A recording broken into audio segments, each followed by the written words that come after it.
This channel isn't just about stories. It's about the people who experience them together. If you're new here, welcome, hit subscribe and join us. And after the story, I'd love to hear your thoughts in the comments. Roman Vale stood in the center of a blood-soaked warehouse, his closest friend dying in his arms when he made a promise that would change everything. "Protect her," Marcus gasped, clutching Roman's collar. "Elena, my cousin, she has no one." Roman had built an empire on calculated decisions, never allowing emotion to cloud his judgment. But as Marcus took his final breath, Roman gave his word, a vow that in their world meant everything. 3 days later, standing outside a rundown apartment building, Roman prepared to meet the woman he'd agreed to marry. A woman he'd never seen, a woman the world had taught to be invisible. This is their story. If you're watching from anywhere in the world, drop your city in the comments below and hit that like button. Let's see how far Elena and Roman's journey reaches.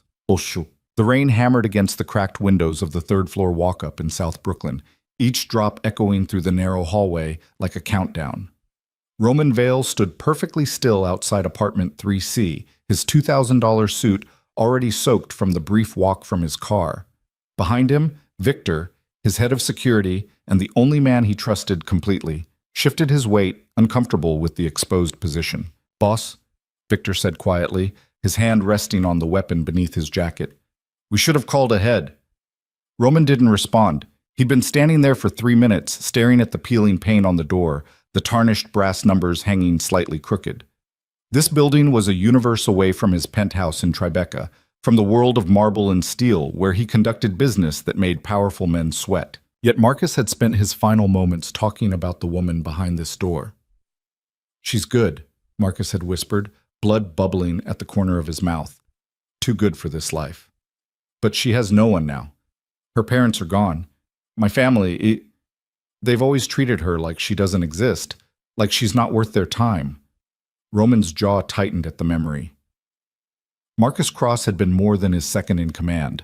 They'd grown up together in the brutal foster system, had built the Vale Empire from nothing with their bare hands and ruthless determination.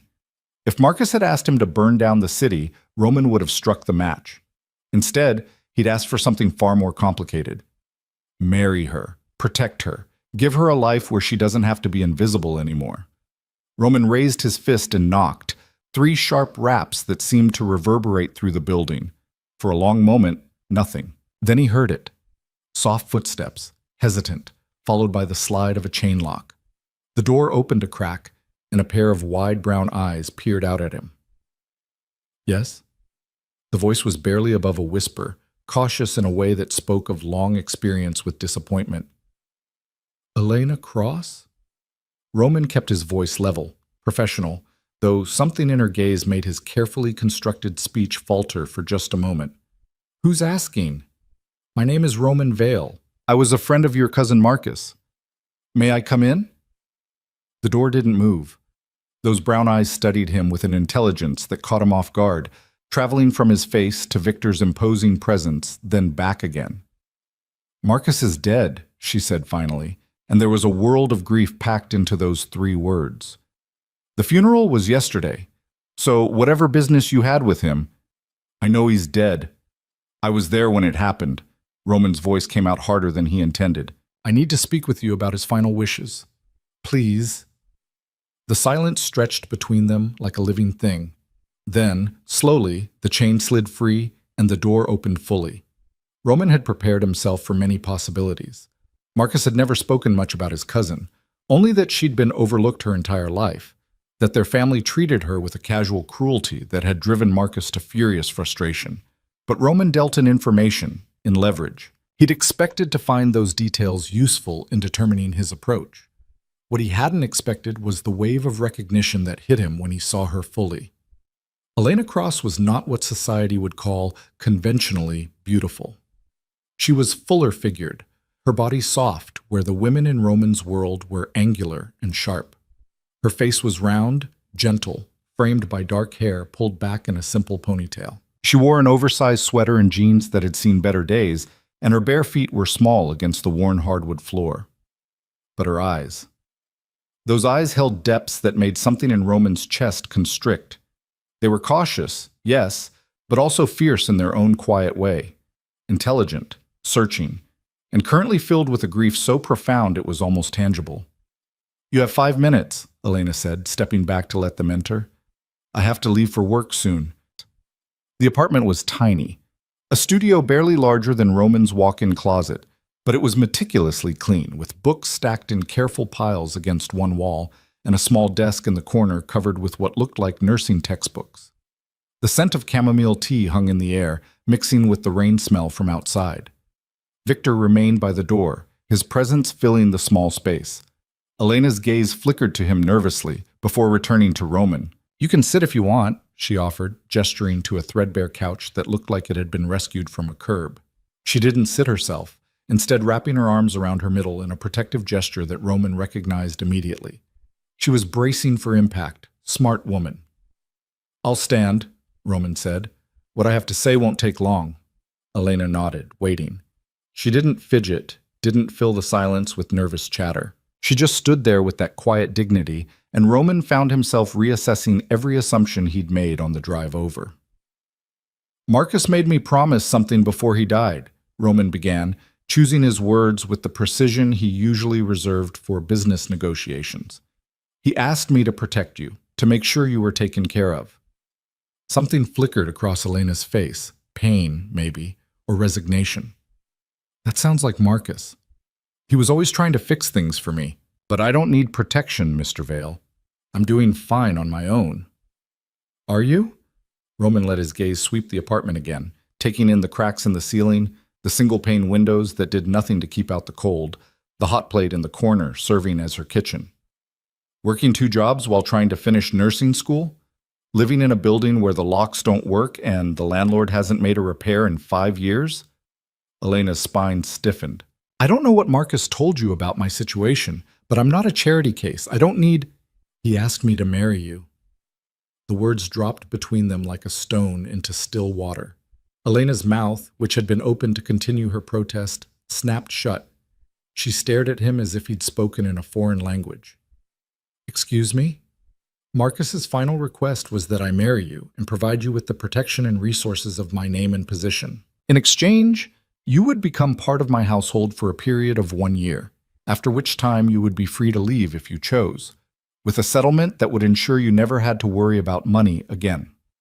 Roman delivered the proposal the same way he delivered all his business arrangements, with cool efficiency, laying out the terms without embellishment. He watched Elena's face carefully, cataloging each micro-expression. Shock, disbelief, then surprisingly a flash of something that looked almost like anger. "That's insane," Elena said flatly. "You can't be serious." "I'm completely serious. Marcus wanted to ensure you were protected from your family and from the dangers of this world. Marriage to me accomplishes both objectives." "Marriage to you?" Elena let out a laugh that held no humor. "You're Roman Vale. I'm not completely isolated from the world, Mr. Vale. Even I've heard the stories. You run half the criminal enterprises in New York. People disappear when they cross you. And you're standing in my apartment proposing marriage to keep a promise to a dead man?" "Yes." The simple affirmation seemed to rob Elena of her momentum. She opened her mouth, closed it, then moved to the small window overlooking the street. Rain streaked down the glass, distorting the lights of the city beyond. "Why?" she asked finally, her voice so quiet Roman had to strain to hear it. "Why would Marcus ask this? He knew I wouldn't want— I'm not the kind of woman who belongs in your world." "And what kind of woman is that?" Elena turned back to him, and in her eyes, Roman saw a lifetime of rejection, of being told she wasn't enough. "The kind men like you notice. The kind who turns heads. I've spent my entire life being invisible, Mr. Vale. I made peace with that a long time ago. Marcus was the only person who ever saw me as anything more than just someone in the way." "Your family," Roman said, and it wasn't a question. "My family made it very clear where I stood in their hierarchy." Elena's voice remained steady, but Roman caught the tremor underneath. "When my parents died in a car accident 8 years ago, the Cross family took me in because it would have looked bad if they didn't, but they never let me forget I was a burden. Marcus was different. He actually gave a damn. But even Marcus couldn't make me into something I'm not." "And what do you think you are?" The question seemed to catch Elena off guard. I'm I'm just me. Plain. Forgettable. The kind of person who blends into the background. Which is fine, she added quickly. I've built a life around it. I'm 6 months away from getting my nursing degree. I have a plan. I don't need rescuing. Roman studied her for a long moment, taking in the defensive set of her shoulders, the way she unconsciously made herself smaller, as if apologizing for taking up space. He thought of Marcus's words. They've taught her she's invisible. Prove them wrong. This isn't about rescue, Roman said carefully. This is about honoring a promise to a man who saved my life more times than I can count. But I'm not going to force you into anything. The offer stands. Marry me, live under my protection for 1 year, and at the end of that time, you'll have the freedom and resources to build whatever life you want. Or decline, and I'll arrange for financial support from a distance. The choice is yours. That's not a real choice, Elena protested. You're offering me either charity or a business arrangement dressed up as a marriage. Why would I agree to either? Because your family is about to get much worse. The words hung in the air, heavy with implication. Elena's eyes narrowed. What do you mean? Roman moved to the window beside her, close enough that he could smell the faint scent of vanilla in her hair. Marcus was killed because of a territory dispute with the Kozlov family. They know he had connections to the cross-family network. Right now, they're figuring out the hierarchy, determining who's valuable and who's vulnerable. You, Elena, are extremely vulnerable. He watched the color drain from her face. You're saying they might come after me? I'm saying that in my world, leverage takes many forms. A young woman with no protection, no resources, and family that won't lift a finger to help her? You're exactly the kind of target they look for. Then I'll disappear. I'll move, change my name, and abandon your degree, your life? Run forever? Roman shook his head.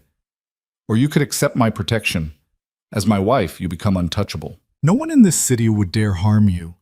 Elena's hands clenched into fists at her sides. You're using fear to manipulate me. I'm using truth to inform your decision. There's a difference. For a long moment, Elena simply stood there, her gaze fixed on the rain-soaked street below. Roman could see the war playing out across her features, pride fighting with pragmatism, fear battling with stubborn independence. 1 year, she said finally. 1 year. And then I'm free to leave. No strings, no obligations. You'll have a settlement of $2 million and complete freedom to go wherever you want. Elena's head snapped up. $2 million? That's insane. I don't need... That's the offer. Take it or leave it. Another long silence. Then, what would this marriage actually entail? I need to know what I'm agreeing to. Roman had prepared for this question. You would live in my penthouse in Tribeca. You'd have your own space, your own bedroom. You would be introduced as my wife at necessary public events. But otherwise, your time would be your own. You could continue your studies if you wished. The marriage would be real in the eyes of the law and the world, but what happens between us privately would be entirely up to you. So a marriage in name only, if that's what you choose. Elena turned away from the window to face him fully, and Roman saw the exact moment she made her decision. Her shoulders squared, her chin lifted just slightly, and those brown eyes met his with unexpected steel. I have conditions, she said. Roman felt the corner of his mouth twitch with something that might have been amusement. Of course you do. I want to finish my degree. I need to be able to attend classes and complete my clinical rotations without interference. Agreed. I'll arrange for security that won't disrupt your schedule. I want my own bank account that you don't have access to. I need to be able to save my earnings from my part-time jobs. You won't need to work. I'll provide an allowance. No. The word came out sharp and firm. I've worked since I was 16. I'm not going to become someone who lives off your money. I'll accept your protection, but I won't lose myself in the process. Roman studied her with renewed interest. He'd expected compliance, maybe some negotiation around the edges. He hadn't expected this quiet defiance, this determination to maintain her identity even while accepting his terms. Fine, he said. Keep your jobs if you want them, but I reserve the right to insist on security measures I deem necessary. As long as those measures don't prevent me from living my life, agreed. Elena paused, then added, and I want it in writing, all of it. The year term, the settlement, my freedom to leave. I want a contract. You don't trust my word? I don't know you, Mr. Vale. For all I know, you could be worse than the Kozlovs. A dark laugh escaped Roman's throat before he could stop it. Fair enough. My lawyer will draw up the papers. We'll sign them before the ceremony. Ceremony. Elena said the word like it tasted bitter. When? 3 days. That's how long it'll take to arrange everything and ensure the proper people know about it. The announcement of our marriage needs to be public and impossible to ignore. 3 days. Elena closed her eyes briefly, and when she opened them again, there was a vulnerability there that made Roman's chest tighten unexpectedly. This is really happening. Only if you agree. I already did, didn't I? She moved past him to the desk in the corner, her movements careful, as if she were navigating a minefield. 3 days to pack up my entire life and move into a stranger's home. To become someone's wife without ever even going on a date. It's not too late to refuse. Elena looked at him over her shoulder, and for just a moment, Roman saw past the defensive walls to the woman beneath. She was terrified, but she was also brave enough to move forward anyway. Marcus must have trusted you a great deal, she said softly. He was a good judge of character. I have to believe that means something. Roman thought of Marcus's final moments, the way his friend had looked at him with absolute certainty. She'll surprise you. Just give her a chance. He was the best man I've ever known, Roman replied, and was surprised by the roughness in his own voice. Elena nodded slowly. Then I'll trust his judgment. I agree to your terms, Mr. Vale. I'll marry you. The next 3 days passed in a blur that left Elena feeling like she'd been caught in a riptide and pulled out to sea. Within hours of agreeing to Roman's proposal, her life had been systematically dismantled and reorganized with a precision that was both impressive and terrifying. Victor arrived the next morning with movers who packed her entire apartment in 90 minutes. Her books, her clothes, her few personal possessions. Everything was cataloged and wrapped with a care that seemed absurd for her secondhand furniture and thrift store wardrobe. She'd tried to tell them most of it wasn't worth moving, but Victor had simply smiled, a surprisingly gentle expression on his severe face, and said, "Boss's orders. Everything comes." A lawyer appeared that afternoon, a sharp-eyed woman named Rachel Chen, who presented Elena with a contract that was simultaneously more generous and more binding than she'd anticipated. Every term Roman had promised was there in black and white. The 1-year duration, the $2 million settlement, her freedom to pursue her education and maintain her independence. But there were also clauses about public appearances, about maintaining the appearance of a genuine marriage, about not disparaging Roman or his business interests. "This is ironclad," Rachel had said, her expression unreadable. "Once you sign, you're committed for the full year unless there are extreme circumstances. Are you certain this is what you want?" Elena had stared at the papers for a long time, pen poised over the signature line, thinking about everything she was giving up. Her quiet anonymity, her carefully controlled life, the safety of being invisible. But she'd also thought about the stack of bills on her desk, the landlord who'd been threatening eviction, the clinical rotation coordinator who'd warned her that one more missed payment would result in her dismissal from the program. And underneath all of that, buried so deep she almost didn't want to acknowledge it, was a tiny spark of something that might have been hope. What if Marcus was right? What if there's more to life than just surviving? She'd signed. Now, standing in front of a full-length mirror in a boutique that probably cost more per square foot than her entire former apartment, Elena barely recognized herself. The wedding dress the stylist had selected was simpler than she'd expected, a cream-colored silk sheath that fell to her ankles, with long sleeves and a neckline that was elegant without being revealing. It fit her body in a way that didn't try to hide her curves, but also didn't emphasize them. It was, in a word, respectful. "You look beautiful," the stylist, a woman named Marie, said warmly. "Mr. Vale is going to be speechless." Elena highly doubted that. Roman Vale didn't strike her as a man who was ever at a loss for words, but she smiled politely and nodded, studying her reflection with a critical eye. She'd never been the kind of girl who dreamed about her wedding day. Even as a child, she'd understood instinctively that fairy tales weren't written for girls who looked like her. The princesses were always willowy and delicate, with perfect features and flowing hair. They were never soft and round, never plain, so she'd focused on practical dreams instead.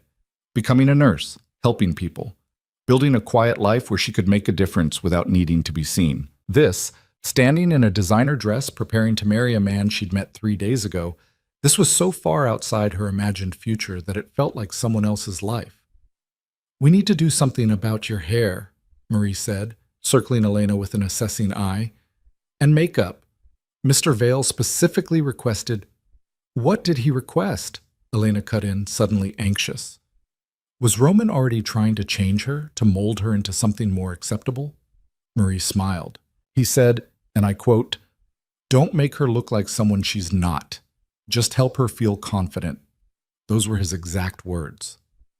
Something in Elena's chest loosened. She met Marie's eyes in the mirror and saw only kindness there. "Okay," she said softly. "I trust you." 2 hours later, Elena stood in front of the mirror again and had to blink back unexpected tears.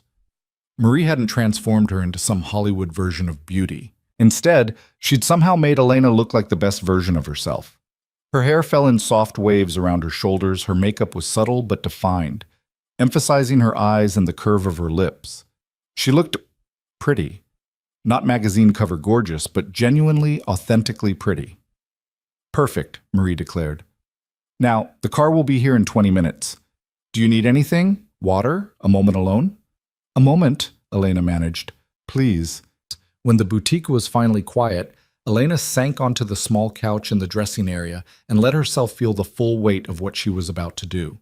In less than an hour, she would stand in front of a judge and legally bind herself to a man who operated in a world of violence and power, a man who could probably destroy her with a single phone call if he chose.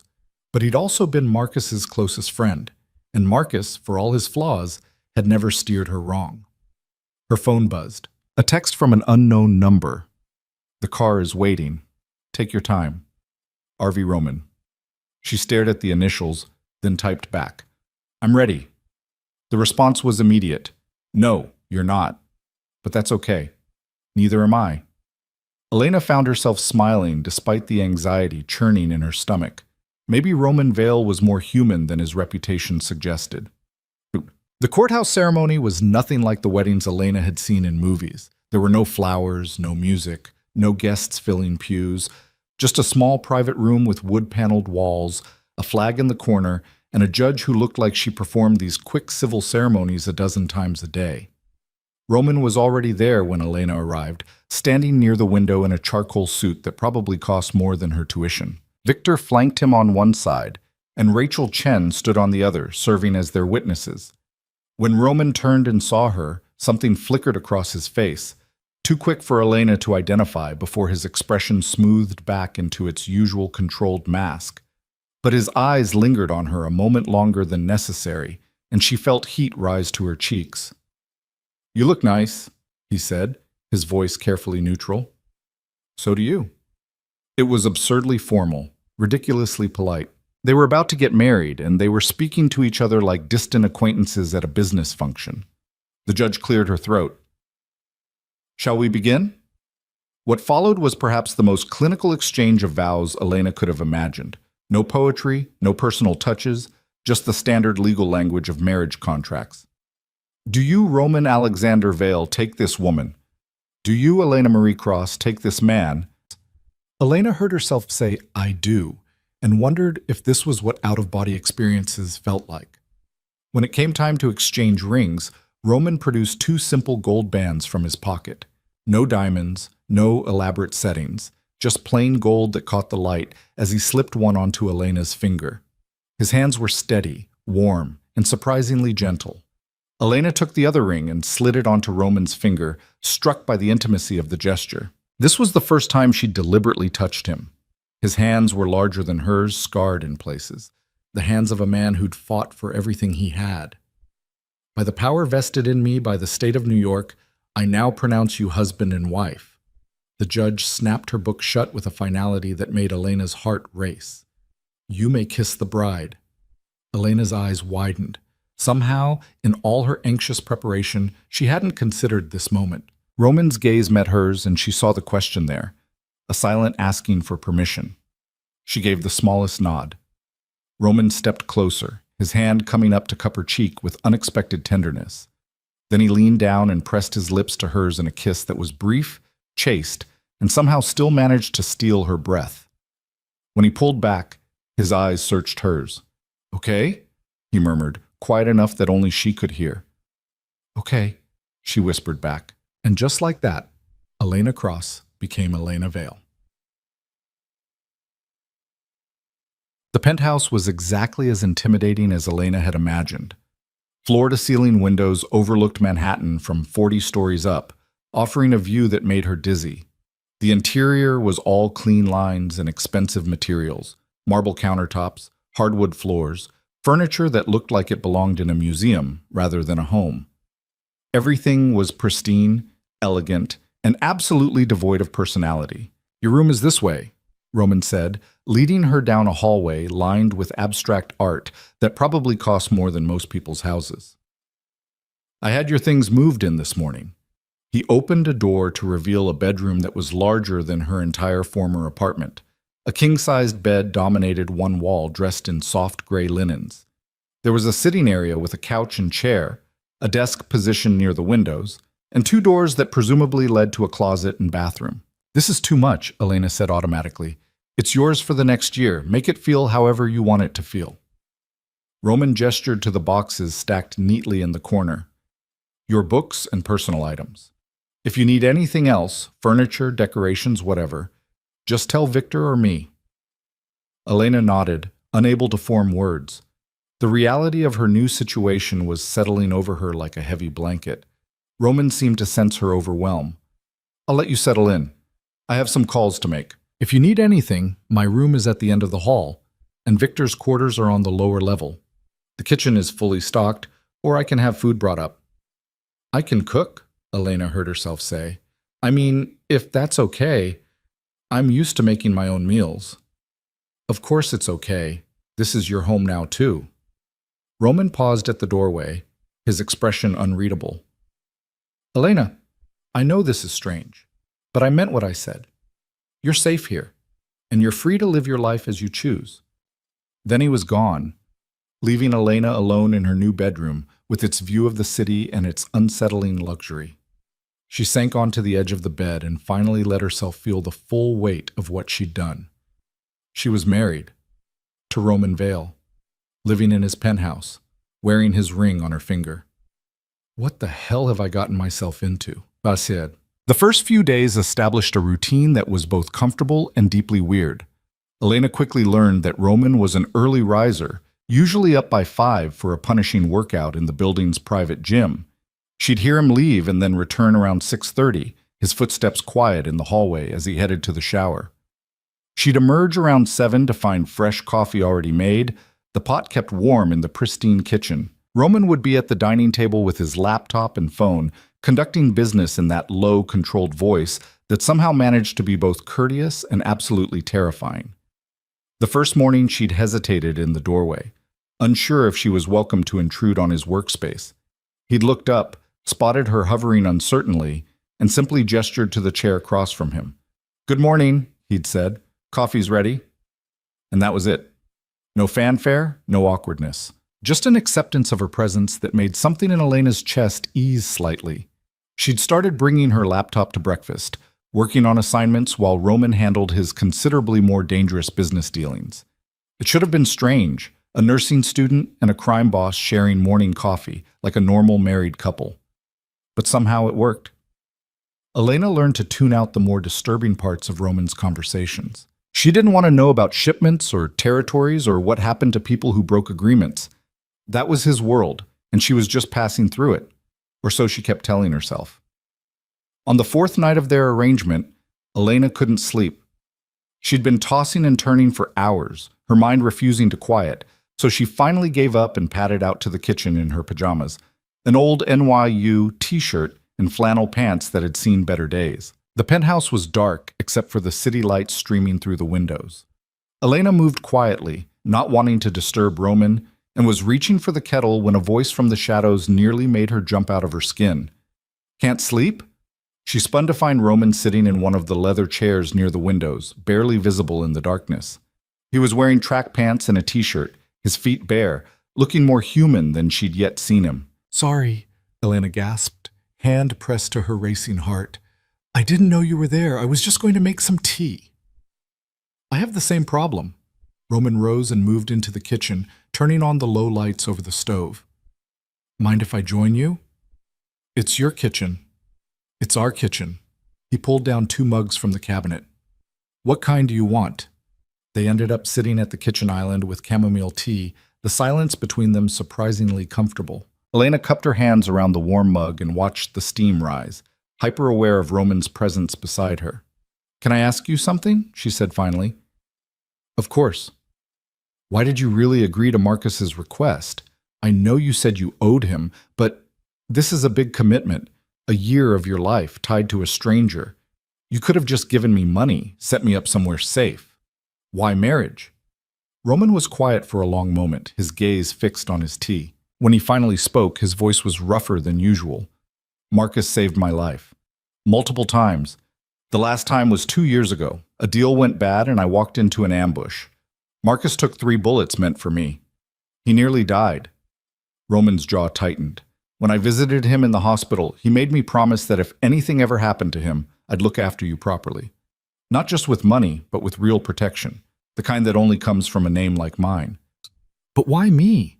Marcus and I weren't even that close anymore. We hadn't seen each other in months."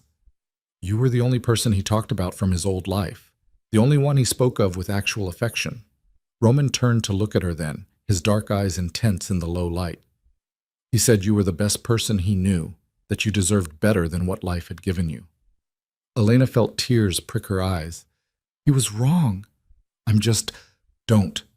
The word came out sharp enough to make Elena flinch. Roman seemed to catch himself, his expression softening. "Don't diminish yourself. I've seen you these past few days, the way you focus on your studies, the way you treat everyone you encounter with kindness, even Victor, who terrifies most people. You're not just anything, Elena."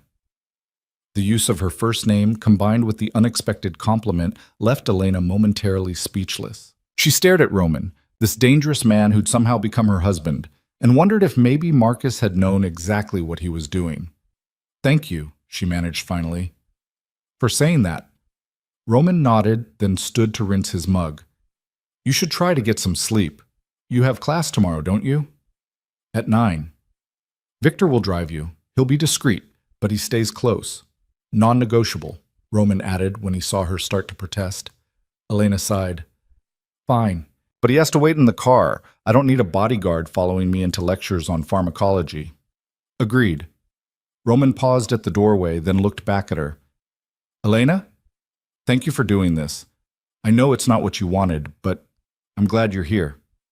He was gone before she could formulate a response, leaving Elena sitting alone in the kitchen with her cooling tea and a heart that was beating just a little faster than it should.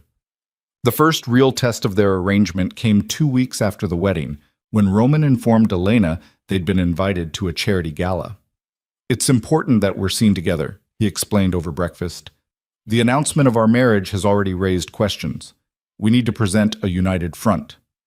Elena's stomach dropped. "What kind of questions?" "The expected ones. People are curious about who you are, where you came from. There's been some speculation." "Speculation?" Elena set down her coffee cup with a hand that wasn't quite steady. "You mean people are wondering why someone like you would marry someone like me?" Roman's expression hardened. "I mean, people are wondering about you because I've kept my private life private for years. Your identity is a mystery, and in my world, mysteries make people nervous." It was a diplomatic answer, but Elena wasn't fooled. She'd seen the society pages, the photos of the women who typically circulated in Roman's world. Tall, thin, stunning creatures who looked like they belonged on runways. She was none of those things, and she knew exactly what kind of speculation was happening. "When is it?" she asked, resigned. "Saturday night. I've arranged for a stylist to come by Friday afternoon.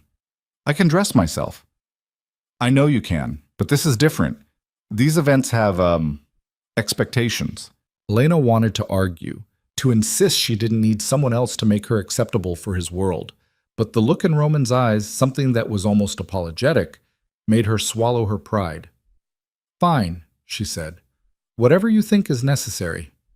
The gala was held at one of Manhattan's most exclusive hotels, the kind of place where Elena wouldn't normally be allowed past the service entrance. She emerged from the car, Victor's careful hand steadying her, in a deep blue gown that the stylist had insisted brought out her eyes. The dress was beautiful, she couldn't deny that. It fit her curves without apologizing for them, the fabric rich and obviously expensive. The stylist had done her hair in an elegant updo and applied makeup with an expert hand. Elena felt like she was wearing a costume, playing dress-up in someone else's life. Roman was waiting for her inside the entrance, devastating in a black tuxedo. When he saw her, something flashed through his eyes. Heat, maybe, or approval. He extended his arm. "Ready?" he asked quietly. "No," Elena thought. But she placed her hand on his arm anyway. "As I'll ever be." The ballroom was a sea of designer gowns and expensive suits, champagne flowing freely while a string quartet played softly in the corner. Elena felt every eye turn toward them as they entered, felt the weight of all those assessing gazes. Roman's hand covered hers where it rested on his arm, a brief squeeze of reassurance. "Smile," he murmured. "You look beautiful. Let them look." For the next hour, Elena was introduced to what felt like half of New York's elite, business associates of Romans, politicians, socialites. Everyone was impeccably polite to her face, but she could see the speculation in their eyes, hear the whispers that followed in their wake. She was standing alone near the bar, Roman having been pulled away by some business contact, when a woman approached her, tall, blonde, stunning in a red dress that probably cost more than a semester's tuition. "You must be the mysterious Mrs. Vale," the woman said, her smile sharp enough to cut. "I'm Natasha Kozlov." Every muscle in Elena's body went rigid. Kozlov, the family that had killed Marcus, the family Roman had warned her about. "Lovely to meet you," Elena managed, her voice steadier than she felt. Natasha's eyes traveled over Elena with unconcealed assessment. "You know, when I heard Roman had gotten married, I'll admit I was surprised. He's always been so particular about his companionship. But I suppose everyone has their preferences." The words were designed to wound, and they hit their mark. Elena felt her face flush, felt the old familiar shame start to rise. "My preference," a cold voice said from behind Elena, "is for women of substance over superficial decoration." Roman had materialized at Elena's side, his expression glacial. He slipped an arm around her waist, a possessive gesture that was also clearly protective. "Natasha, I'd heard your family was making moves in my territory. This seemed like a more civilized place to deliver a warning than your family's usual haunts." Natasha's smile didn't waver, but her eyes went hard. "I'm just here for the charity, Roman. No need for threats." "Then we understand each other." Roman's hand tightened slightly on Elena's hip. "Enjoy your evening. I'm going to dance with my wife." He guided Elena toward the dance floor before she could protest, pulling her into his arms with a fluid grace that caught her off guard. The music had shifted to something slow, romantic. Elena stumbled slightly, her hands finding purchase on Roman's shoulders. "I don't really know how to," she started. "Just follow my lead." His voice was gentle now, the ice gone.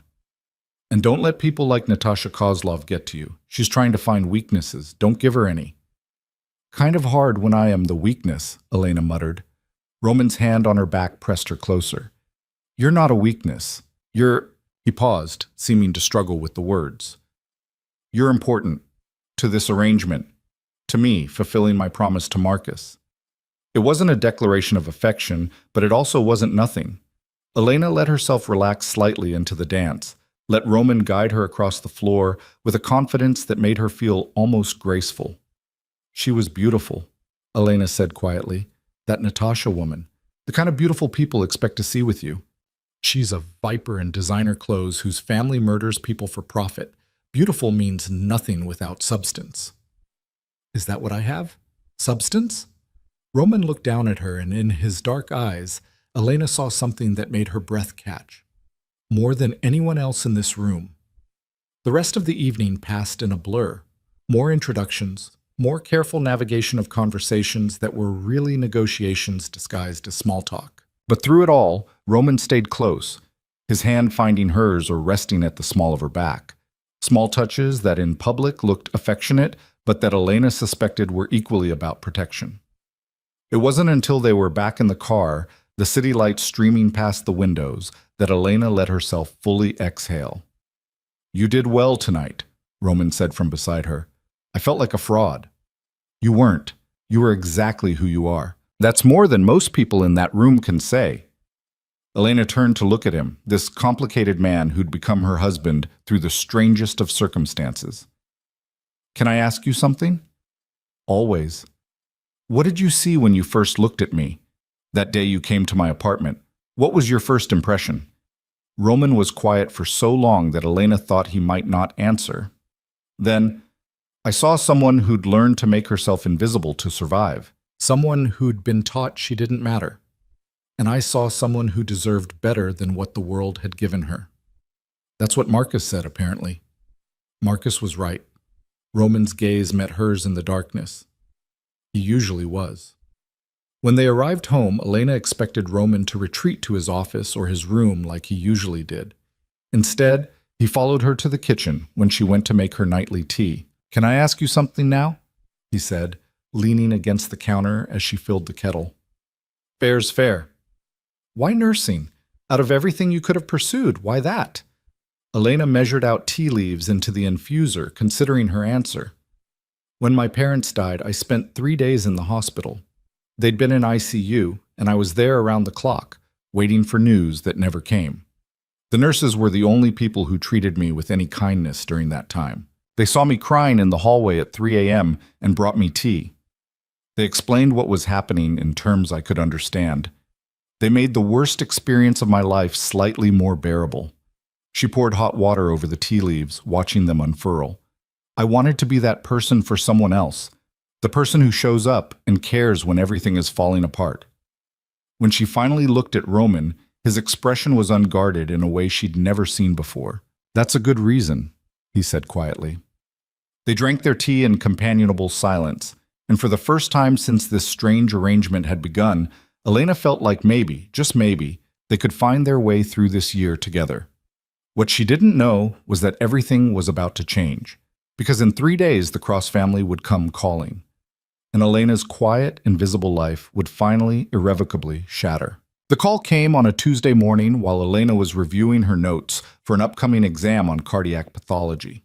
She'd settled into the window seat in her bedroom, the city spread out below like a living map, her textbook open across her lap. The phone buzzed against the glass table, and she glanced at the screen with mild curiosity. Unknown number. She almost let it go to voicemail, but something made her answer. "Hello? Elena? It's Aunt Catherine." Elena's entire body went rigid. Catherine Cross, Marcus's mother, the woman who'd taken Elena in after her parents died and spent the next 8 years making sure Elena knew exactly how burdensome that generosity had been. "Aunt Catherine," Elena managed, her voice carefully neutral. "This is a surprise." "I'm sure it is. We haven't heard from you in quite some time."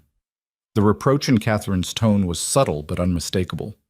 "Not since the funeral, which, I might add, was extremely difficult for all of us, losing Marcus so suddenly." Elena bit back the response that wanted to escape. Catherine hadn't shed a single tear at Marcus's funeral.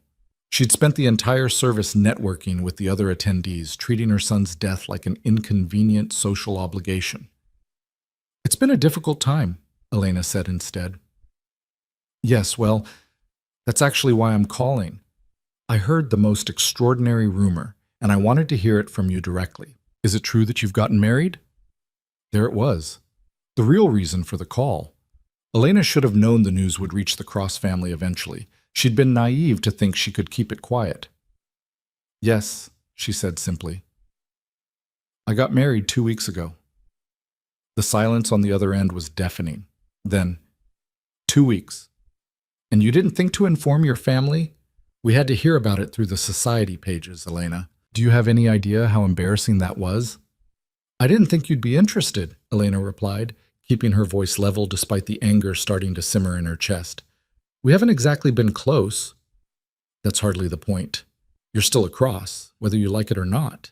And this man you've married, Roman Vale, do you have any idea what people are saying? What kind of position this puts the family in? I'm sure you're going to tell me. Catherine's voice went cold. Don't take that tone with me, young lady. I raised you when no one else would. The least you could do is show some gratitude.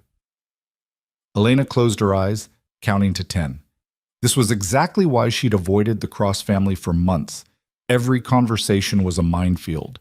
Every interaction a reminder of her place in their hierarchy. What do you want, Aunt Catherine? I want you to come to dinner this Sunday. Bring your husband. It's time we met him properly and discussed this situation like a family. Every instinct Elena had screamed at her to refuse.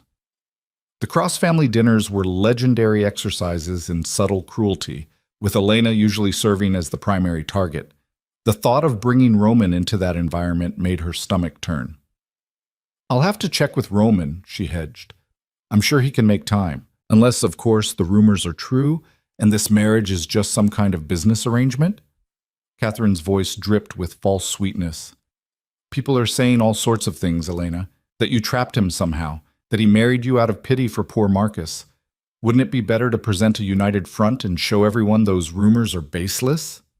The manipulation was so transparent it would have been laughable if it hadn't hit so close to Elena's deepest fears. Because wasn't that exactly what this was? A business arrangement? A marriage of convenience that would end in less than a year? Fine, Elena heard herself say. Sunday. What time? 7 o'clock. And Elena, do try to wear something appropriate. I know your usual style is rather casual, but this is an important dinner. The call ended before Elena could respond. She sat there staring at her phone, feeling the old familiar weight of inadequacy settling over her shoulders like a cloak. Everything okay? Elena jumped, nearly dropping her phone. Roman stood in the doorway of her bedroom, dressed in dark slacks and a crisp white shirt, his hair still damp from his morning shower. She hadn't heard him approach. How long have you been standing there? Long enough to hear your end of the conversation. Roman moved into the room with that predatory grace she'd started to recognize. Who was that? My Aunt Catherine, Marcus's mother. Elena set her phone aside and tried to compose herself. She wants us to come to dinner on Sunday. The whole family will be there. Roman's expression didn't change, but something hardened in his eyes. And you agreed. She didn't really give me a choice. If we don't go, it'll just confirm whatever rumors are already circulating about us. I don't care about rumors. Well, I do. Elena stood, crossing her arms defensively. Like it or not, I'm still part of that family. And they're going to make my life miserable if we don't at least pretend to play along. Roman studied her for a long moment, his gaze sharp and assessing. They've already made your life miserable. Why do you care what they think? Because... Elena struggled to articulate the tangle of emotions in her chest. Because they're the only family I have left. And because if we're going to convince the world this marriage is real, we need to convince them first. We don't owe them anything. Maybe you don't, but I do. Elena moved to the window, staring out at the city without really seeing it. They took me in when I had nowhere else to go. Fed me, clothed me, put a roof over my head. I know they weren't kind about it, but they didn't have to do it at all. She felt Roman approach before she heard him. He came to stand beside her at the window, close enough that she could feel the warmth radiating from his body. There's a difference between obligation and debt, he said quietly. You don't owe them your dignity just because they did the bare minimum to keep you alive, says the man who married a stranger to honor a promise to a dead friend. The words came out sharper than Elena intended. She saw Roman's jaw tighten, saw something flicker in his eyes that might have been hurt. That's different, he said. How? How is it different? Because Marcus actually gave a damn about you. Your Aunt Catherine doesn't. She called because she wants something, not because she cares about your well-being. Elena knew he was right. She'd known it the moment Catherine's voice had come through the phone, but acknowledging it meant accepting that she truly was alone in the world, that the last threads connecting her to anything resembling family were just illusions. I still have to go, she said finally, whether you come with me or not. Roman was silent for a moment. Then, if we're doing this, we're doing it right. No more letting them treat you like you're less than. You're my wife now, and that means something. To me, if not to them. Elena turned to look at him, surprised by the intensity in his voice. Why does it matter to you? It's not real. We both know that. It's real enough. Roman's hand came up to cup her cheek, a gesture that was becoming familiar but still sent electricity racing through her nerves. And they need to understand that disrespecting you means disrespecting me. That has consequences. Roman, you can't threaten my family. Watch me. There was no heat in the words, no anger, just a simple statement of fact that was somehow more terrifying than any rage could have been. Elena should have been alarmed, should have reminded him that this was temporary, that she didn't need him fighting her battles. But instead she found herself leaning into his touch, letting herself imagine, just for a moment, what it would be like if someone actually chose to stand up for her. Sunday at 7, she whispered. The Cross Estate in Greenwich. Roman's thumb traced her cheekbone with surprising gentleness. Then Sunday it is. The rest of the week passed in a haze of nervous anticipation. Elena threw herself into her studies, trying to distract herself from the looming dinner. Roman, meanwhile, seemed to go into preparation mode, making calls, having quiet conversations with Victor that Elena deliberately didn't listen to. On Saturday, a package arrived for Elena. Inside was a dress that made her breath catch, deep emerald green silk that shimmered in the light, elegant without being ostentatious. A note in Roman's angular handwriting read simply, "For tomorrow, you'll look beautiful. R." Elena held the dress up to herself in the mirror, studying her reflection. The color did something magical to her complexion, made her eyes seem brighter. Her skin seemed to glow. It was sophisticated, expensive, and completely unlike anything she'd ever owned. She found Roman in his office, surrounded by papers and laptop screens. He looked up when she appeared in the doorway, his expression softening slightly when he saw what she was holding. "You didn't have to do this," she said. "I wanted to. Do you like it? It's beautiful. But Roman, you can't keep buying me things. The contract doesn't require—" "The contract has nothing to do with this." Roman stood, moving around the desk to face her. "I wanted you to have something that makes you feel confident tomorrow. Something that reminds you that you have nothing to apologize for." Elena felt tears prick her eyes. "Why are you being so nice to me?" The question seemed to catch Roman off guard. He studied her face, and she saw a dozen emotions flicker through his eyes before he settled on something that looked almost like confusion. "Because you deserve it," he said finally, "and because maybe I'm starting to realize that Marcus was right about you." "What did he say?" "That you were extraordinary, that anyone who couldn't see it was a fool." Roman's hand found hers, his fingers threading through hers with an intimacy that made her heart race. I'm beginning to understand what he meant. They stood there in his office, hands clasped, and Elena felt something shift between them. Something that went beyond their agreement, beyond the practical arrangement they'd made. Something that felt dangerously close to real. Sunday arrived with the kind of perfect autumn weather that seemed designed to mock Elena's anxiety. The drive to Greenwich took 45 minutes, Victor at the wheel while Elena and Roman sat in the back of the car. Elena wore the green dress with simple jewelry and minimal makeup, her hair pulled back in a soft twist. Roman had insisted she looked perfect, but she still felt like she was preparing for battle. Roman, for his part, looked devastatingly handsome in a dark suit that probably cost more than the Cross family spent on one of their elaborate dinners. He'd been watching her during the drive, she realized, studying her profile with an intensity that made her self-conscious. "What?" she asked finally. "You're nervous." "Of course I'm nervous. These people have spent years making me feel worthless, and now I'm bringing you into it." "Let them try to make you feel worthless in front of me," Roman said, his voice dropping to something dangerous. "I'd like to see how that works out for them." The Cross Estate loomed ahead, all brick and ivy and old money pretension. Elena had lived here for 8 years, but it had never felt like home. It was a place where she'd learned to make herself small, to fade into the background, to survive by being invisible. Victor pulled up to the front entrance, and before Elena could reach for the door handle, Roman was already out and coming around to open it for her. He extended his hand, and she took it, letting him help her out of the car. "Remember," he murmured, low enough that only she could hear, "you're not that girl anymore. You're Elena Vale, my wife, And you don't bow to anyone. Elena squeezed his hand, drawing strength from his certainty. Then they walked up the stone steps together, and she rang the bell like a guest rather than the girl who'd once lived here. A uniformed maid answered. Maria, who'd always been kind to Elena in small, secret ways. Her eyes widened when she saw them.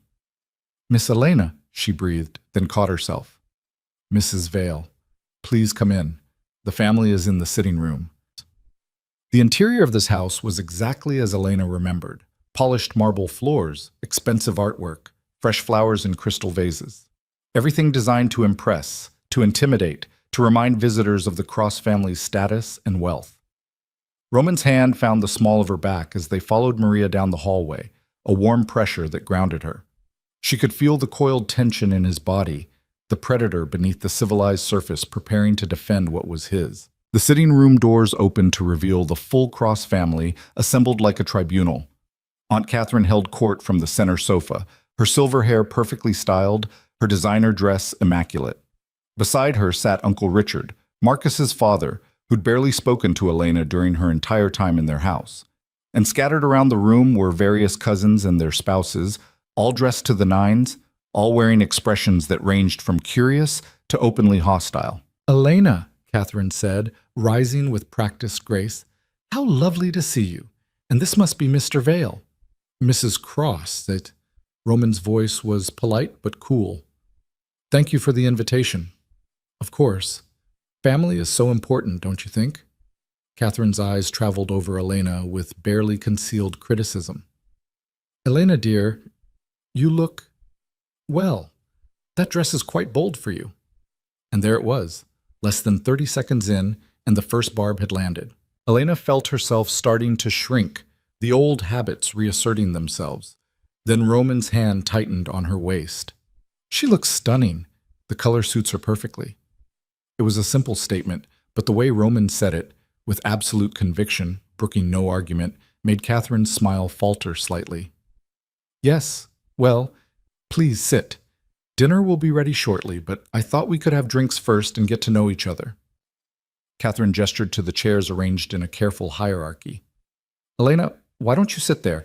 And Mr. Vale—" "I'll sit with my wife," Roman said smoothly, guiding Elena to a love seat and settling beside her, his thigh pressed against hers in a clear statement of unity.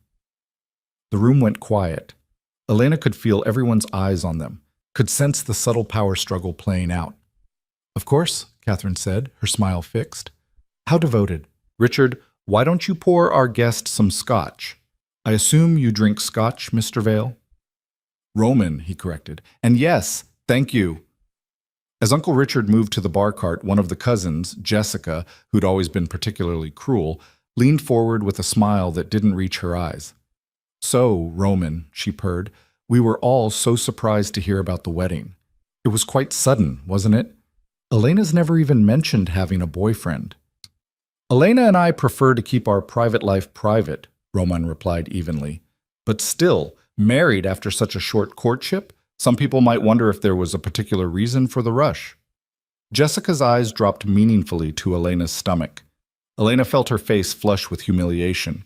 Before she could respond, Roman's arm came around her shoulders, pulling her closer. "The only reason for the rush," he said, his voice dropping several degrees in temperature, "was that I knew what I wanted and saw no point in waiting. When you find someone extraordinary, you don't let them slip away." "Extraordinary," Jessica repeated, her tone making it clear what she thought of that assessment. "That's certainly one word for Elena. Though I have to say, Roman, you're not quite what we imagined for her. We always thought Elena would end up with someone more suitable to her station, a teacher perhaps, or a librarian." "Jessica?" Catherine said warningly, but there was no real reproach in her voice.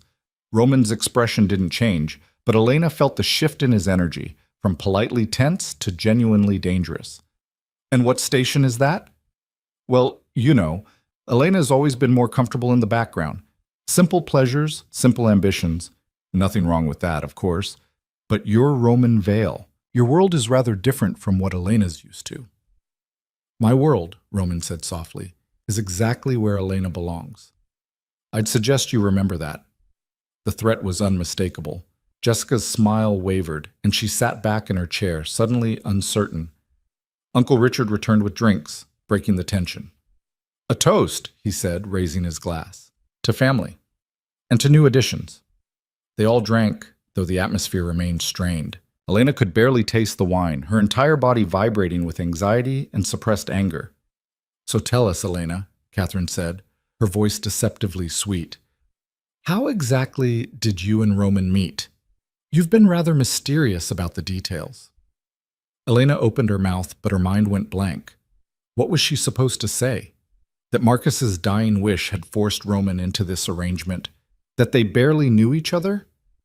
"Through Marcus," Roman said smoothly, covering for her hesitation. "He introduced us about 6 months before his death. He insisted we'd be perfect for each other, and as usual, he was right. It was a plausible lie, delivered with such confidence that even Elena almost believed it." Catherine's eyes narrowed slightly. "Marcus never mentioned it." Marcus was protective of Elena. He didn't share much about her with anyone, including me initially. It took time to earn his trust. Roman's hand found Elena's, their fingers interlacing. "But once I got to know her, I understood why he was so protective. She's remarkable." "Remarkable," another cousin, Thomas, said with poorly concealed skepticism. "Come on, Vale, you're one of the most powerful men in New York. You could have anyone. What's the real story here?" The room went silent again. Elena felt the humiliation burning through her, felt every old wound reopening. This was it, the moment when Roman would realize what a mistake this was, when he'd see her through their eyes and understand that she was exactly what they'd always told her she was: forgettable, plain, unworthy. Roman set his glass down with deliberate care. When he spoke, his voice was quiet, but it carried the weight of absolute authority. "The real story," he said, "is that I'm sitting in a room full of people who had the privilege of having Elena in their lives for years and were too blind to see her value. That's your failure, not hers. Elena is brilliant, kind, resilient, and stronger than any of you have ever given her credit for. I'm the lucky one in this marriage. The question isn't why I chose her. The question is why she chose to give any of you another moment of her time." You could have heard a pin drop. Catherine's face had gone pale, then red.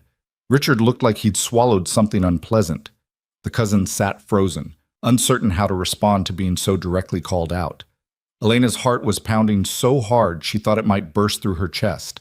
No one had ever defended her like that. No one had ever looked at her family's cruelty and called it what it was. "Now," Roman continued, his tone returning to something more polite, but still edged with steel, "if this dinner is going to continue being an exercise in subtle insults disguised as concern, Elena and I will leave. Or you can treat my wife with the respect she deserves, and we can have a civilized meal. Your choice." The power had shifted completely. Catherine, who'd ruled this house with an iron fist disguised in silk gloves, suddenly looked uncertain. She glanced at Richard, who gave a barely perceptible nod. "Of course," Catherine said, her voice tight. "We meant no offense. This is all just unexpected. We're still adjusting to the news." "Then adjust faster," Roman said bluntly, "because Elena is my priority. Anyone who can't accept that can explain their position to me privately." The threat was unmistakable, and given Roman's reputation, terrifying. The family exchanged nervous glances. Dinner was announced, breaking the standoff. They moved to the formal dining room where place cards had been carefully arranged. Elena noticed immediately that she'd been seated at the far end of the table, away from Roman, separated by various family members. Roman noticed too. He plucked up both their place cards and moved them to seats beside each other, displacing 2 cousins in the process. "Problem?" he asked Catherine mildly. "No," she said through gritted teeth. "No problem at all." The meal that followed was an awkward affair. The family made stilted attempts at conversation, clearly unnerved by Roman's presence and his unwavering defense of Elena. Elena picked at her food, her appetite non-existent, while Roman engaged in careful verbal sparring with anyone who dared question their relationship.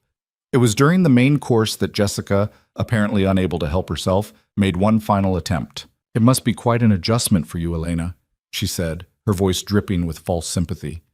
"Living in Roman's world, all those beautiful people at those glamorous events, don't you feel a bit out of place?" Elena felt the old shame rising, the instinct to agree, to shrink, to apologize for her very existence. But then she felt Roman's hand find hers under the table, his fingers threading through hers with firm reassurance. And something in her snapped. "Actually, Jessica," Elena said, her voice steadier than she expected, "I feel exactly where I belong. Roman's world values substance over superficiality. It's been refreshing." Jessica's eyes widened. Clearly, she hadn't expected Elena to fight back. "Besides," Elena continued, surprising herself with her own boldness, "being out of place is something I'm used to. I spent 8 years living in this house feeling exactly that way. So Roman's world? It's actually an improvement." The silence that followed was deafening. Catherine's fork clattered against her plate. Richard coughed uncomfortably. And Roman was looking at Elena with something that might have been pride. "I think," Catherine said stiffly, "that perhaps we should move past these tensions. This is a family dinner, after all." "Is it?" Roman asked, his tone deceptively mild. "Because from where I'm sitting, family implies care and respect. What I've witnessed tonight is neither." "Mr. Vele, I married Elena because she's everything I could want in a partner," Roman interrupted. "She's intelligent, compassionate, and has more integrity in her little finger than most people have in their entire body. The fact that you've spent years making her feel less than is a reflection of your failures, not hers." He stood, drawing Elena up with him. "Thank you for dinner. We won't be returning." "Now, wait just a minute," Richard started. "No!" Roman's voice cut like a blade. "You had years to treat Elena with kindness. You chose cruelty. That door is now closed. If any of you wish to have a relationship with my wife going forward, you'll do it on her terms, with her permission. And you'll start by apologizing for years of making her feel invisible." He turned to Elena. "Ready to go home?" Elena looked at her family, at the shocked faces, the indignation, the disbelief that anyone would dare speak to them this way. And she realized that Roman was right. These people had never been her family. They'd been her jailers, keeping her trapped in a prison of inadequacy and shame. "Yes," she said clearly, "I'm ready." They walked out together, Elena's hand clasped firmly in Roman's, leaving the Cross family sitting in stunned silence at their perfectly appointed table. It wasn't until they were in the car, Victor pulling away from the estate, that Elena finally let herself breathe. The adrenaline that had been holding her together suddenly drained away, leaving her shaking. "I can't believe we just did that," she whispered. "You were magnificent," Roman said, and there was genuine warmth in his voice. "The way you stood up to Jessica, that took courage. I've never done that before. Never talked back to them." "Maybe it's time you started." Elena turned to look at him, this man who'd married her out of obligation but defended her like she mattered. "Thank you for what you said in there, for standing up for me." "I meant every word." Roman's hand cupped her face, his thumb brushing across her cheekbone in a gesture that was becoming familiar. "You're not invisible, Elena. Not to me. Not anymore." The car ride home was quiet, but it was a different kind of quiet than the tense silence on the way there. Elena felt lighter somehow, like she'd shed a weight she'd been carrying for so long she'd forgotten it was there. When they reached the penthouse, Elena expected Roman to retreat to his office or his room. Instead, he followed her to the kitchen, where she automatically started making tea. "Can I ask you something?" she said as she waited for the water to boil. "Always." "Why did you really defend me so fiercely tonight? You didn't have to do that. The contract doesn't require you to fight my battles." Roman leaned against the counter, his dark eyes fixed on her face. "The contract has nothing to do with this anymore." "Then what does?" He was quiet for a long moment, seeming to struggle with the words. Finally, "You." This started as an obligation to Marcus, a promise I intended to fulfill and then move on from. But somewhere in the past few weeks, that changed. Elena's heart was hammering in her chest. "Changed how?" "I look forward to our morning coffee together, to the sound of you moving around the apartment, to finding you curled up in that window seat reading your textbooks." Roman moved closer, his presence overwhelming in the small kitchen. "You've brought something into my life I didn't know was missing. And tonight, watching them try to diminish you, it made me furious in a way I wasn't prepared for." "Roman." I know this is supposed to be temporary. I know we have an agreement, but I need you to understand something, Elena. You matter. Not because of some promise I made, but because you're you. And anyone who can't see that is a fool. Elena felt tears streaming down her face before she even realized she was crying. Roman made a soft sound of concern, his hands coming up to cup her face, his thumbs gently wiping away her tears. Did I say something wrong? No, Elena managed through the tears. You said everything right. No one's ever... She couldn't finish the sentence. Instead, she stepped forward and wrapped her arms around Roman's waist, pressing her face against his chest. For a moment, he went still with surprise. Then his arms came around her, holding her close with a tenderness that made her cry harder. They stood like that in the kitchen, Elena sobbing out years of pain and loneliness, while Roman held her like she was something precious. When she finally managed to stop crying, she pulled back slightly, embarrassed. I'm sorry. I got your shirt all wet. I don't care about the shirt. Roman's hand came up to tuck a strand of hair behind her ear. Feel better? Actually, yes. I think I needed that. Then I'm glad I could be here for it. They finished making tea and took it to the living room, settling on opposite ends of the couch, with their feet tucked under them. It was late, nearly midnight, but neither of them seemed ready for the evening to end. Tell me about nursing school, Roman said. What made you choose cardiac care? And so Elena found herself talking, really talking, about her dreams, her fears, her hopes for the future.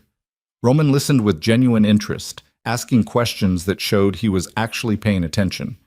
They talked until the tea went cold, until the city lights began to dim as dawn approached. At some point, Elena's eyes started to droop. The emotional exhaustion of the evening was catching up with her. She felt herself listing to the side, felt Roman's arm come around her shoulders to steady her. Come on, he said softly. You need sleep. He walked her to her bedroom door, his hand warm at the small of her back. Elena turned to face him, suddenly reluctant for the night to end.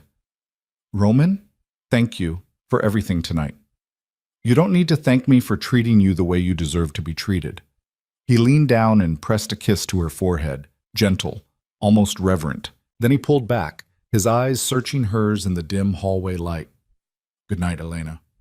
Good night. She watched him walk down the hall to his own room, and for the first time since this strange arrangement had begun, Elena wondered what would happen when their year was up. Because somewhere in the past few weeks, something had shifted, and she was starting to realize that walking away from Roman Vale might be harder than she'd ever imagined. The thought should have terrified her.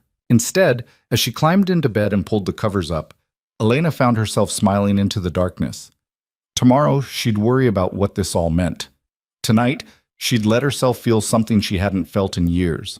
Hope. The call came on a Tuesday morning, 3 weeks into the marriage, while Elena was reviewing her notes for an upcoming pharmacology exam. Roman's phone buzzed during breakfast, and she watched his expression darken as he read whatever message had appeared on the screen. Problem? She asked, though she'd learned not to pry too deeply into his business affairs. Roman set down his coffee cup with careful precision, the kind of controlled movement that meant he was actually furious. Your family wants to meet you for lunch today. They've requested my presence as well. Elena's stomach dropped. My family? Which ones? Your aunt, Patricia, and her daughter, Victoria. They're staying at the plaza and would like us to join them at 1 o'clock. Roman's tone was utterly neutral, but his eyes had gone cold. We don't have to go. No, Elena swallowed hard. I should see them. They're family, even if we're not close, and they probably want to, I don't know, acknowledge the marriage or something. Roman studied her for a long moment. Patricia Cross is your mother's sister, correct? The one who took you in after your parents died? Took me in is a generous way to put it. She gave me a room in her house and made it very clear I was there on sufferance. Elena tried to keep the bitterness out of her voice and failed. Victoria is her daughter. We're the same age, grew up in the same house, but we were never friends. And you want to have lunch with these people? It wasn't really a question, but Elena answered anyway. I should. They're the only family I have left now that Marcus is gone. Maybe with you there, maybe with everything that's changed, it could be different. She could see Roman didn't believe that for a second, but he simply nodded. Fine, we'll go, but Victor will be nearby, and if anything feels wrong, we leave immediately. The Plaza's restaurant was exactly the kind of place that made Elena feel like an imposter. Crystal chandeliers, white tablecloths, waiters who moved with practiced elegance. She'd changed into one of the nicer outfits the stylist had insisted she needed. A simple navy dress that somehow cost more than her monthly grocery budget used to be, but she still felt out of place. Patricia Cross was already seated when they arrived, her perfectly coiffed blonde hair and designer suit a testament to the family money she'd inherited. Beside her sat Victoria, a younger, sharper version of her mother, all angles and calculated beauty. They both looked up as Elena and Roman approached, and Elena didn't miss the flash of shock that crossed their faces before professional smiles slid into place. "Elena," Patricia said, rising to offer air kisses that didn't come close to touching Elena's cheeks. "How lovely to see you, and you must be the famous Roman Vale." Roman shook Patricia's offered hand with impeccable courtesy, but Elena noticed he didn't smile. "Mrs. Cross, thank you for the invitation. Please call me Patricia." She gestured to the chairs across from them. "Do sit. Victoria and I were just saying how shocked we were to hear about your marriage. It was all so sudden." Well, they ordered drinks while Patricia made small talk about the weather and her flight in from Connecticut. Elena sat rigidly in her chair, hyper-aware of Victoria's gaze, cataloging every detail of her appearance, every perceived flaw. "So?" Patricia said once the waiter had departed, her tone shifting to something sharper. "I have to admit, Elena, when I heard you'd gotten married without telling any of the family, I was quite hurt. We took you in, treated you like our own daughter, and you couldn't even invite us to the wedding?" Elena felt the familiar shame start to rise, the old pattern of apologizing for existing reasserting itself. But before she could speak, Roman's hand found hers under the table, his fingers interlacing with hers in a gesture of solidarity. "It was a private ceremony," Roman said smoothly. "Given the circumstances of Marcus's death and the security concerns surrounding my business interests, we felt it was safer to keep things quiet." Security concerns. Victoria's laugh was like broken glass. "Is that what we're calling it? Come on, Roman, can I call you Roman? We all know what this is really about." "Victoria," Patricia said, but there was no real reproach in her tone. "What?" Victoria leaned forward, her smile cruel. "I'm just saying what everyone's thinking. Marcus died, and suddenly his invisible cousin is married to one of the most powerful men in New York? It's quite the upgrade from that ratty apartment in Brooklyn." Elena's face burned. Roman's hand tightened on hers, a warning or a comfort, she couldn't tell which. "Victoria, that's enough," Patricia said, but her eyes gleamed with something that looked almost pleased. "Though I will say, Elena, it does seem rather opportunistic. Marcus dies, and within a week you've secured yourself quite the safety net." "It wasn't like that," Elena managed, her voice barely above a whisper. "Wasn't it?" Patricia's smile was sympathetic in the way that felt like a knife. "Darling, I'm not judging. You've always been practical. And really, what other options did you have? It's not like you had any prospects lined up. Plain girls have to be smart about these things." The word hit Elena like a slap. Plain. It was said so casually, so matter-of-factly, as if it were simply an observable truth rather than a deliberate cruelty. Roman's entire body had gone still beside her, a dangerous kind of stillness that reminded Elena exactly who she'd married. "I think," Roman said, his voice dropping to a register that made the temperature in the room seem to plummet, "that you've misunderstood the nature of this marriage, Patricia. So let me clarify." He released Elena's hand and leaned back in his chair, his posture deceptively relaxed. But Elena could see the fury in his eyes, the barely leashed violence in the set of his jaw. "I didn't marry Elena out of obligation or pity. I married her because Marcus asked me to, yes, but I honored that request because Marcus had better judgment than anyone I've ever known. And if he said Elena deserved my protection and my name, then that's exactly what she deserves." "Of course," Patricia began, her smile faltering slightly. "I didn't mean to suggest—" "I'm not finished." The words cut through the air like a blade. "Elena is my wife. That means she has the full weight of my resources, my influence, and my protection behind her. It also means that anyone who speaks to her or about her with disrespect will answer to me personally." Victoria's face had gone pale. "We're family." "We were just family," Roman repeated, and somehow made the word sound like a curse. Family that took in a grieving 16-year-old girl and spent the next 8 years making sure she knew she was a burden. Family that never once attended her school events or celebrated her achievements. Family that couldn't even be bothered to visit her when she was working herself to exhaustion just to survive. Elena stared at Roman, shock rendering her momentarily speechless. How did he know all of that? She'd never told him the details of her life with Patricia and Victoria, had never shared those small, accumulated wounds. I don't know what Elena told you, Patricia started, her voice rising. Elena didn't tell me anything. I make it my business to know everything about the people in my life. And what I learned about how you treated her makes me question your definition of family. Roman stood, pulling out his wallet and dropping several $100 bills on the table. Lunch is on me. Elena and I have somewhere else to be. He extended his hand to Elena, and she took it automatically, her legs shaky as she rose from her chair. Wait, Victoria said, desperation creeping into her voice. We didn't mean anything by it. We were just surprised, that's all. It's not every day someone like Elena marries someone like you. Roman turned back, and the look he gave Victoria could have frozen fire. Someone like Elena.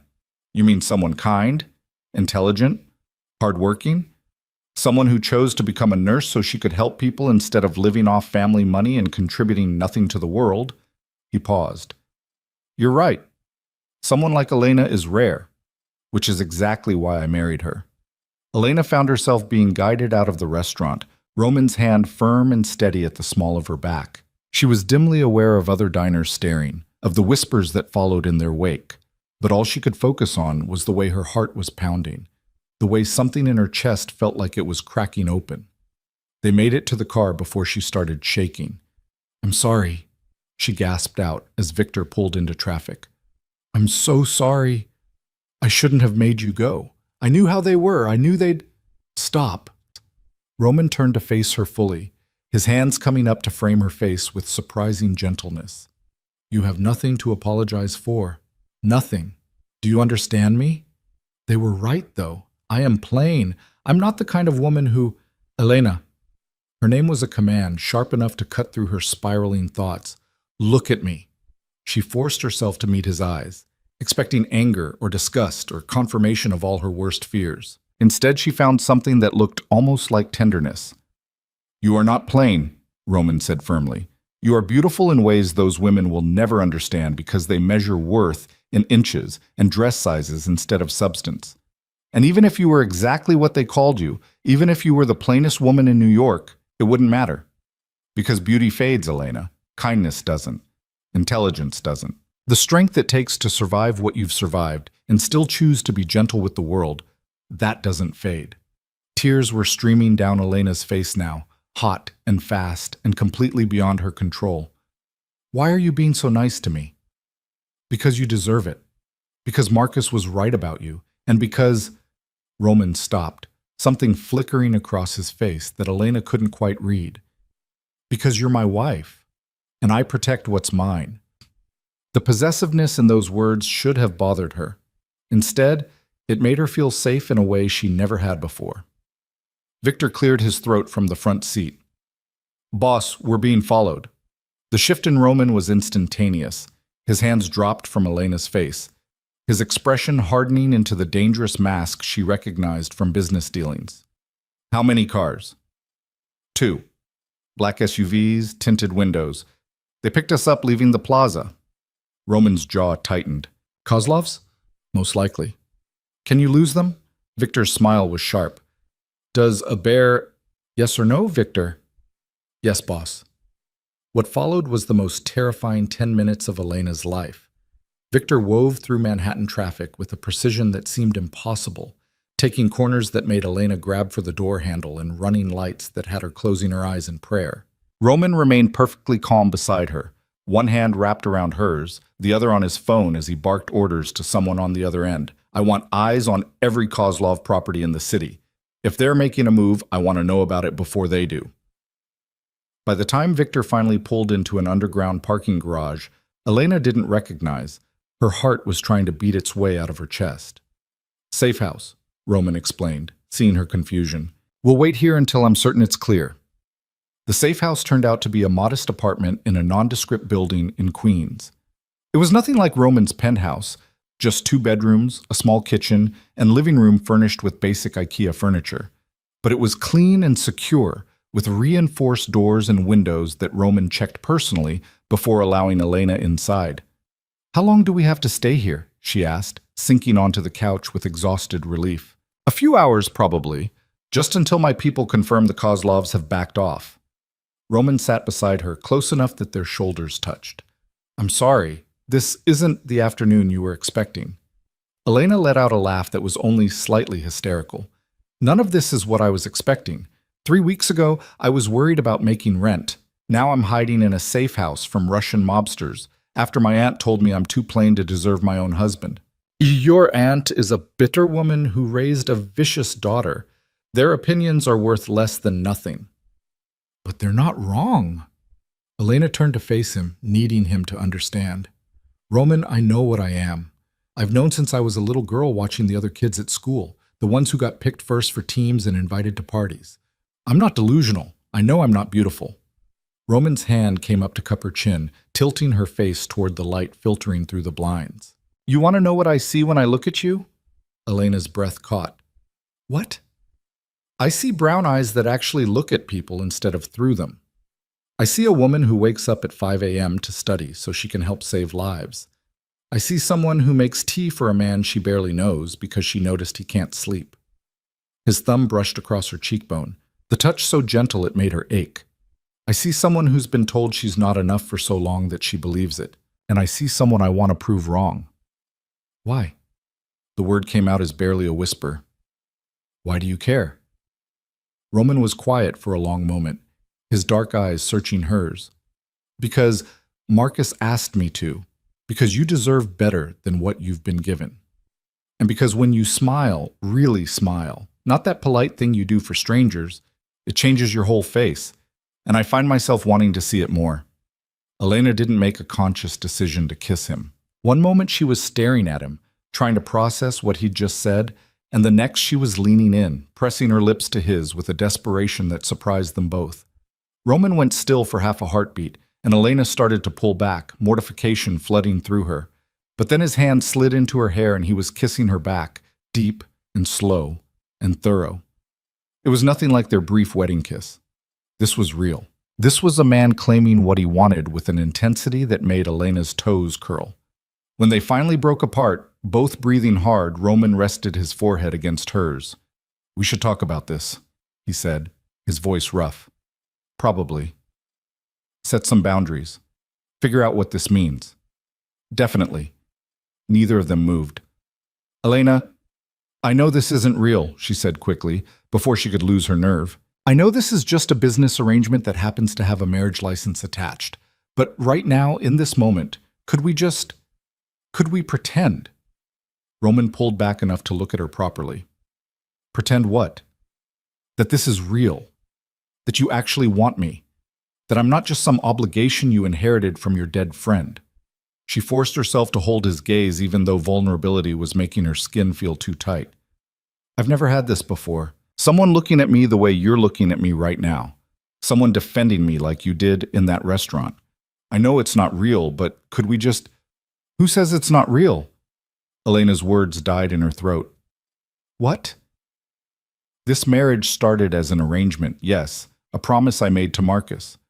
But you, Elena," Roman's hand came up to trace the line of her jaw, "you're not what I expected. You're not an obligation. And the way I defended you today, that wasn't pretend. That was me ready to destroy anyone who hurt my wife." "Your wife," Elena repeated, testing the words. "My wife," Roman confirmed. And then he was kissing her again, pulling her into his lap with a confidence that should have been alarming, but instead felt inevitable. Elena lost track of time in that safe house apartment, lost in the discovery of what it felt like to be wanted. Roman kissed her like she was precious, like she mattered, his hands mapping her curves with appreciation rather than apology. And for the first time in her life, Elena didn't feel the need to hide. They were interrupted by Victor's discreet knock on the door an hour later.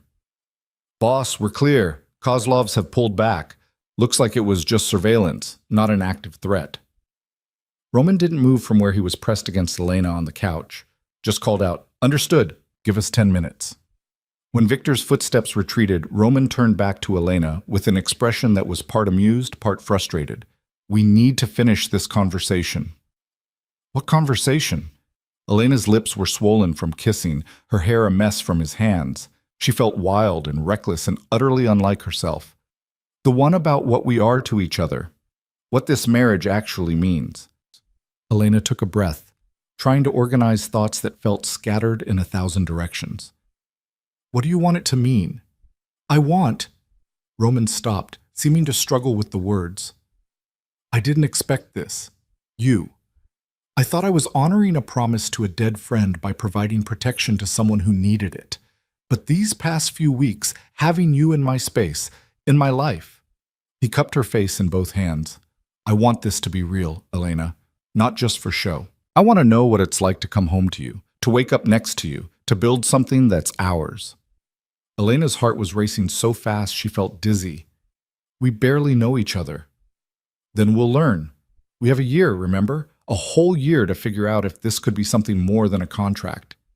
And if it's not, if we try and it doesn't work, then you walk away with your settlement and we both move on, hopefully as friends." Roman's thumb brushed her lower lip. "But I think it could work. I think Marcus knew exactly what he was doing when he asked me to marry you."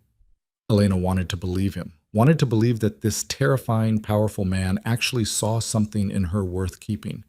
But the voices from lunch were still echoing in her head, plain, opportunistic, someone like Elena. "I'm scared," she admitted quietly. "Of me? Of this. Of believing it's real and finding out I was wrong. I've spent my whole life being invisible, Roman. What if that's all I know how to be?" Roman pressed a kiss to her forehead, tender and sweet. "Then I'll spend however long it takes teaching you that you were meant to be seen, starting right now." He stood, pulling her up with him, and Elena noticed for the first time that her dress had ridden up. Her hair was completely disheveled, and she probably looked thoroughly debauched. But when she tried to smooth herself down, Roman caught her hands. "Don't. I like you like this. Messy and real and mine." That possessive word again. Mine. It should have set off alarm bells. Instead, it settled something deep in Elena's chest that had been restless and uncertain since the day she'd agreed to this arrangement. "Okay," she said softly. "Okay? Okay, let's try. Let's see if this can be real." Roman's smile was slow and devastating, transforming his usually severe face into something almost boyish. "Yeah? Yeah." Elena rose on her toes to kiss him again, brief and sweet. "But I have conditions." "Of course you do. We take it slow. I need time to adjust to this, to figure out how to be someone's wife for real instead of just on paper." "Agreed. What else?" "You have to tell me when I'm doing something wrong. I don't know how to navigate your world, and I can't read your mind. You're doing everything right, but yes, I'll tell you." Roman tucked a strand of hair behind her ear. "Any other conditions?" Elena thought about what she needed to feel safe in this strange new reality. "Talk to me. About your day, your business, not the illegal parts. I don't need to know those. But about what's going on in your life. I don't want to be shut out." Something flickered across Roman's face. Surprise maybe, or pleasure. "Most people in your position would prefer not to know. I'm not most people. And if we're going to do this, I want to actually know you. Not just the version you show the world." Roman pulled her close, his arms coming around her in an embrace that felt like both protection and promise. "Deal. But the same goes for you. I want to know everything. What you're thinking, what you're feeling, what keeps you up at night." That's a lot to ask from someone who spent most of her life trying not to be noticed. "You're not invisible anymore, Elena. Not to me. Get used to it." They stood like that for a long moment, wrapped in each other while the city hummed beyond the safe house walls. And Elena felt something shift inside her, something that had been locked down tight for so long she'd forgotten it was there. Hope. Maybe this could work. Maybe Marcus had been right. Maybe she really did deserve more than just surviving. The drive back to the penthouse felt different. Roman kept her hand in his, their fingers interlaced in a way that felt both natural and significant. Victor drove with his usual careful efficiency, But Elena caught him glancing in the rearview mirror with something that might have been approval. "What happens now?" Elena asked as they rode the elevator up to the penthouse. "With the Kozlovs, I mean. Are they going to keep coming after us?" Roman's expression hardened. "They're testing boundaries, seeing how far they can push before I push back. But after today's display, they'll know you're off limits. Because you made it clear you'd destroy anyone who hurt me." "Exactly." He studied her carefully. "Does that bother you, knowing what I'm capable of?" Elena considered the question honestly. A month ago, the answer would have been a resounding yes. But now, after seeing firsthand how her own family treated her, after watching Roman defend her without hesitation, she found her moral absolutes weren't quite so absolute anymore. "I think," she said slowly, "that I'm learning there are different kinds of monsters in this world, and some of them wear expensive suits and smile while they tear you apart with words." Roman's smile was grim. "Your aunt and cousin." "Among others." Elena squeezed his hand. "What you did today, standing up for me like that, no one's ever done that before. Not even Marcus as much as he cared. So no, it doesn't bother me that you're capable of violence, because I'm starting to understand that sometimes protection requires sharp edges." "You're adapting," Roman observed, "to this life. To me. Is that good or bad?" "Good, but also dangerous.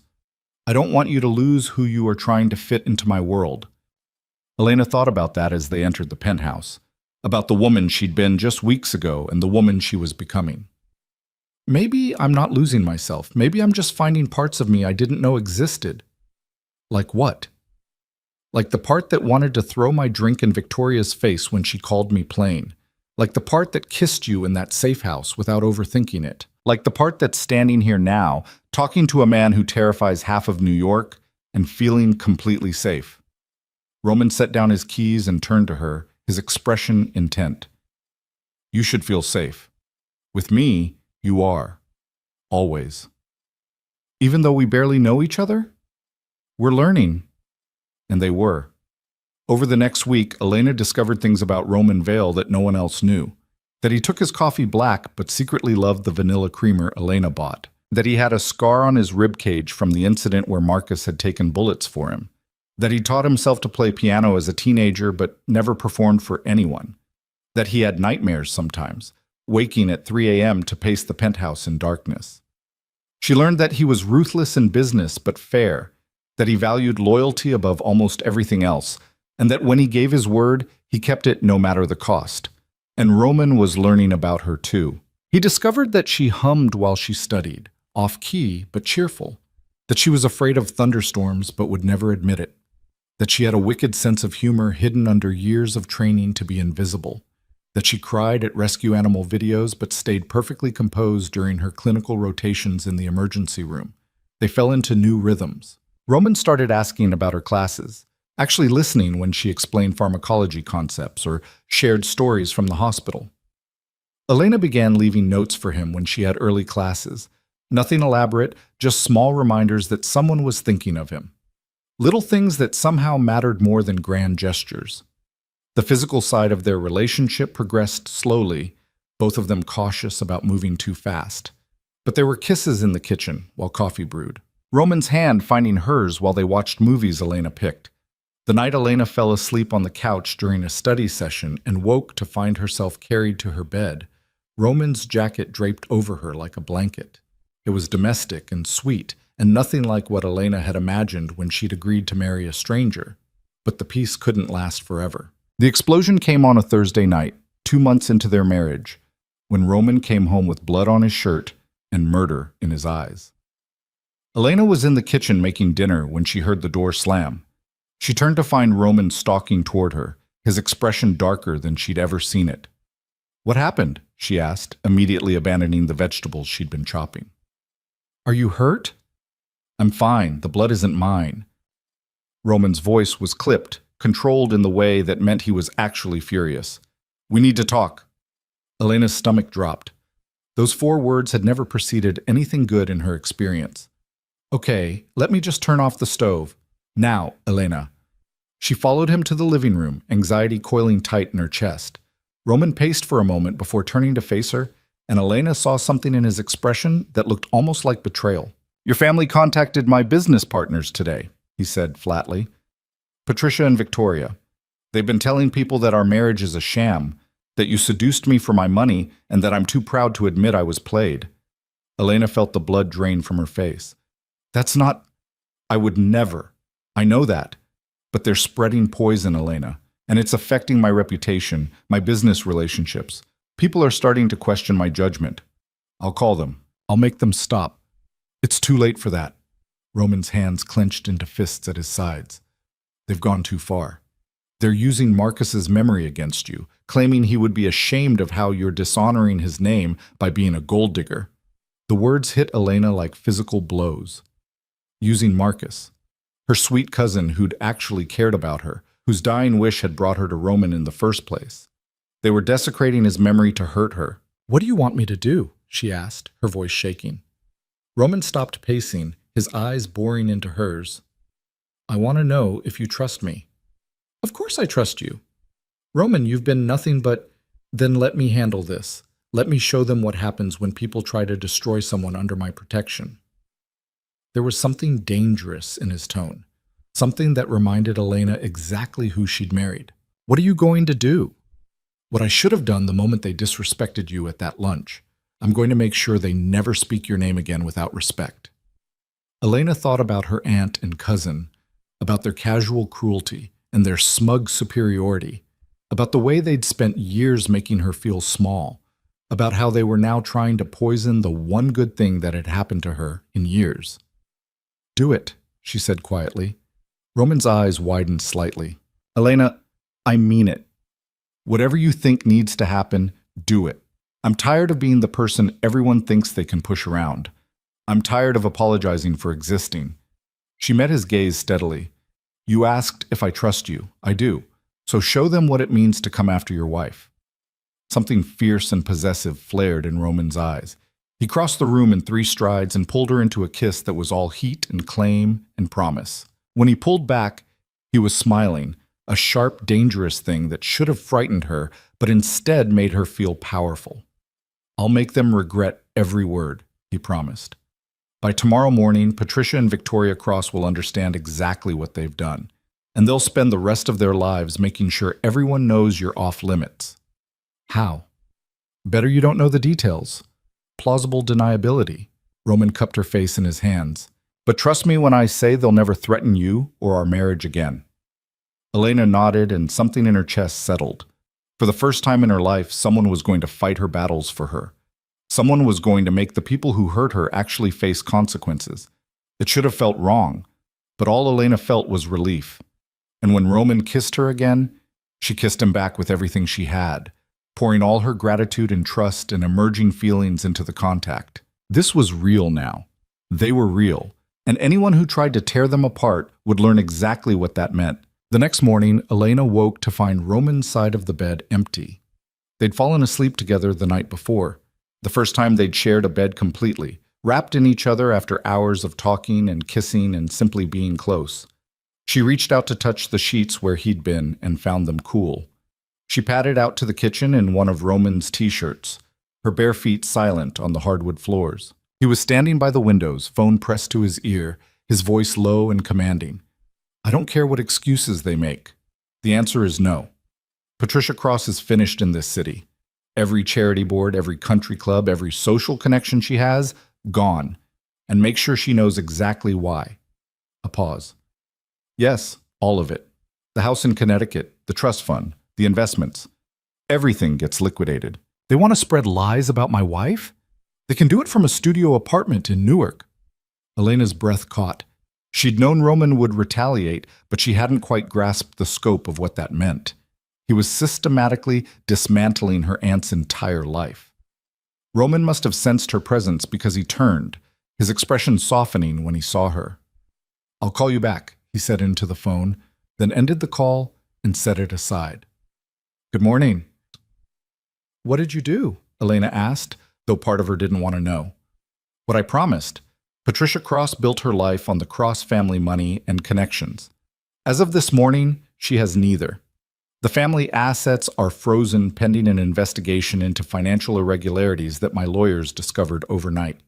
Her membership to every exclusive organization in Connecticut has been quietly revoked. And every business associate she's ever had has received a very clear message about the consequences of maintaining their relationship with her. Elena moved to the windows, looking out over the city while she processed this. And Victoria? Victoria's modeling contracts have been terminated. Her trust fund is part of the frozen assets. And her fiancé, that hedge fund manager she was so proud of, called off their engagement an hour ago when his firm made it clear they couldn't afford the association. It was thorough. It was devastating. It was exactly the kind of ruthless response Elena should have expected from a man like Roman Vale. "They'll hate me," she said quietly. Roman came up behind her, his hands settling on her shoulders. "They already hated you. The difference is now they can't hurt you anymore. Now they're the ones who are powerless." "Did you?" Elena swallowed hard. "Did you hurt them? Physically, I mean?" "No, I don't need violence when money and influence work just as well. Besides, I wanted them to understand this wasn't random misfortune. I wanted them to know exactly who did this and why." His hands tightened briefly on her shoulders. "They tried to destroy you, Elena. To paint you as something cheap and opportunistic. They used Marcus's memory as a weapon against you. Did you really think I would let that stand?" Elena turned in his arms, searching his face. "I know I said to handle it, but this feels like overkill." "Overkill would have been making them disappear. This is just making sure they never forget the lesson." Roman's expression was implacable.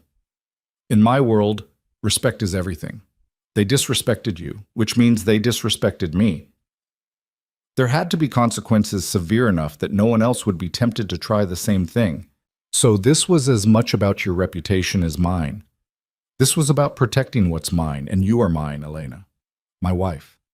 That means something in this world, and everyone needed to understand that. The possessiveness should have bothered her. A month ago it would have. But standing in Roman's arms, knowing he'd just destroyed her aunt's life to defend her honor, Elena found she didn't mind being claimed.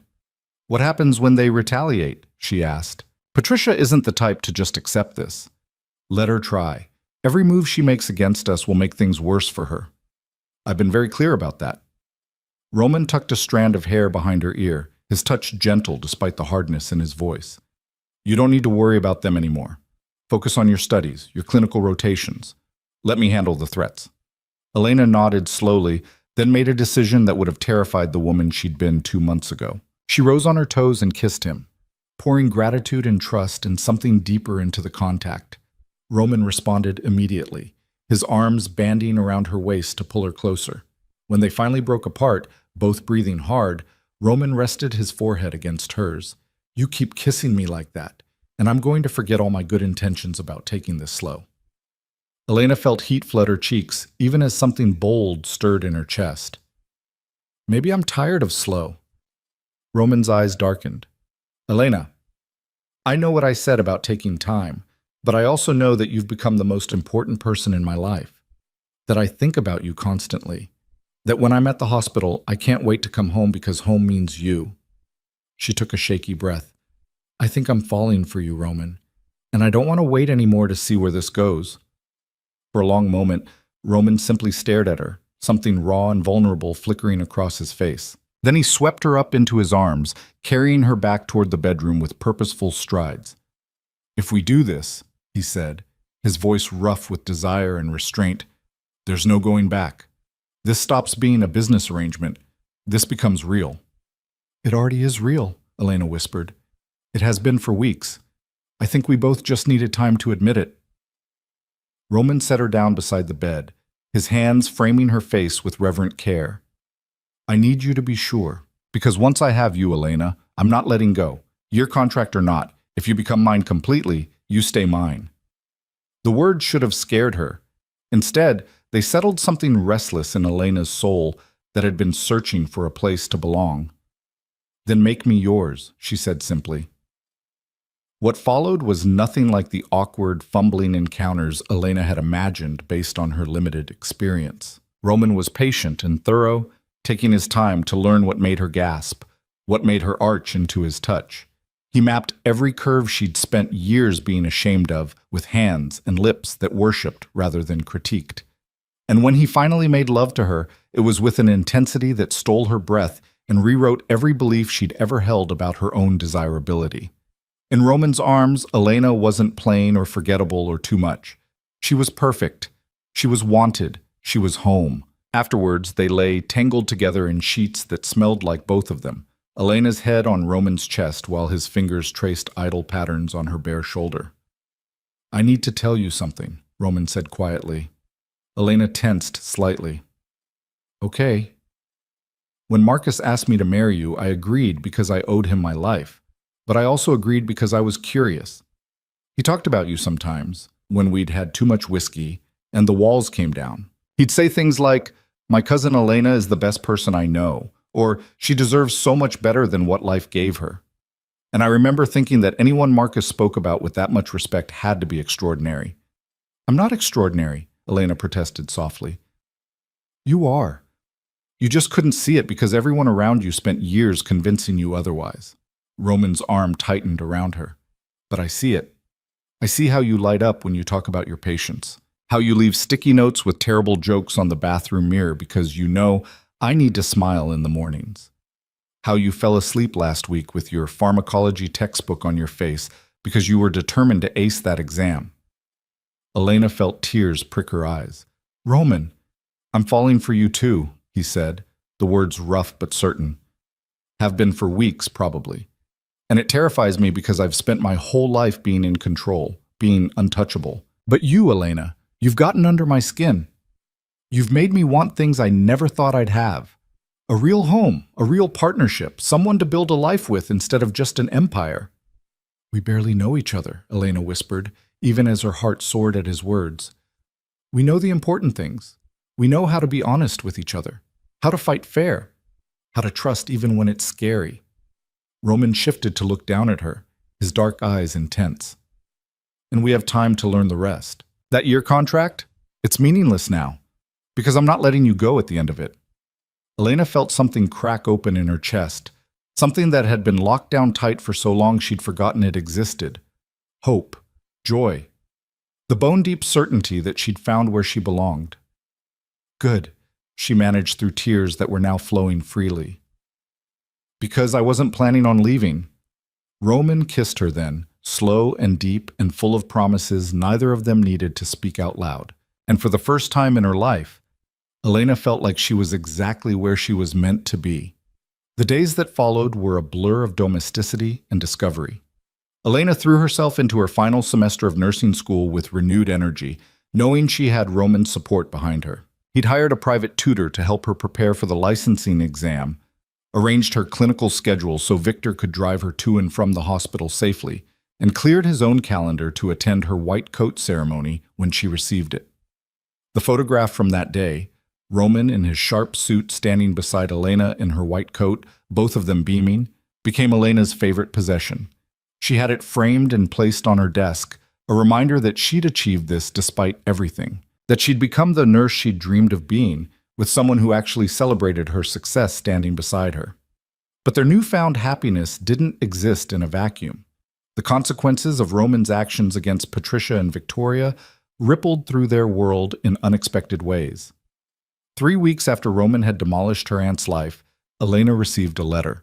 It arrived at the penthouse in a cream envelope with her name written in Victoria's distinctive handwriting. Roman was in his office on a call when Elena found it, and she debated waiting to open it until he was free. But curiosity won out. The letter was brief and shocking in its humility. "Elena, I know you have no reason to read this, let alone believe it, but I need to say it anyway. I'm sorry. For everything, for years of casual cruelty, for the lunch at the plaza, for spreading those lies about your marriage. I was jealous and bitter, and I took it out on you because you were an easy target. I see that now. Losing everything has a way of clarifying things. I'm not asking for forgiveness or for you to convince your husband to undo what he's done. I'm just asking that you know I finally understand what I couldn't see before. You deserved better from me. From all of us. I hope you're happy with him. I hope you build the life Marcus would have wanted for you. Victoria." Elena read the letter 3 times, searching for sarcasm or manipulation and finding only what seemed like genuine regret. She was still staring at it when Roman emerged from his office. "What's that?" he asked, immediately picking up on her distress. She handed him the letter without comment, watched his expression darken as he read it, then darken further. "It's a manipulation," he said flatly. "She's trying to appeal to your kindness, hoping you'll convince me to ease up." "Maybe," Elena conceded, "or maybe she actually means it. People can change, Roman. Losing everything can wake you up to what really matters." Roman's laugh was bitter. "You want to forgive her, after everything she did to you." "I don't know what I want, but I do know that carrying around anger and resentment doesn't hurt her. It hurts me." Elena took the letter back, folding it carefully. "Can I ask you something?" "Always. If I asked you to consider easing some of the consequences you imposed, not all of them, but some, would you?" Roman's jaw tightened. "Why would you want that?" "Because I'm not the person I was 2 months ago. I don't need to watch them suffer to know I'm worth something. You've already proven that to me every day."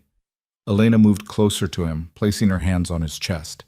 "I'm not asking you to forget what they did or to make them whole again, but maybe we could let them have enough back to survive, to rebuild.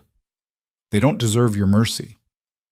"Probably not, but I deserve to be the kind of person who can offer it anyway." Elena met his gaze steadily. "I'm not asking you to do this for them. I'm asking you to do it for me, because holding on to this much anger, this much need for vengeance, it's changing something in me that I don't want to lose." Roman stared at her for a long moment, conflict playing across his features. Then he exhaled slowly and pulled her into his arms. "You're too good for this world," he murmured into her hair. "Too good for me, definitely." "That's not true." "It is, but I'm selfish enough to keep you anyway." He pulled back to look at her. "Fine. I'll have my lawyers review the situation, return some of the assets, enough for them to live modestly, but not enough to threaten you again. But that's as far as I'll go.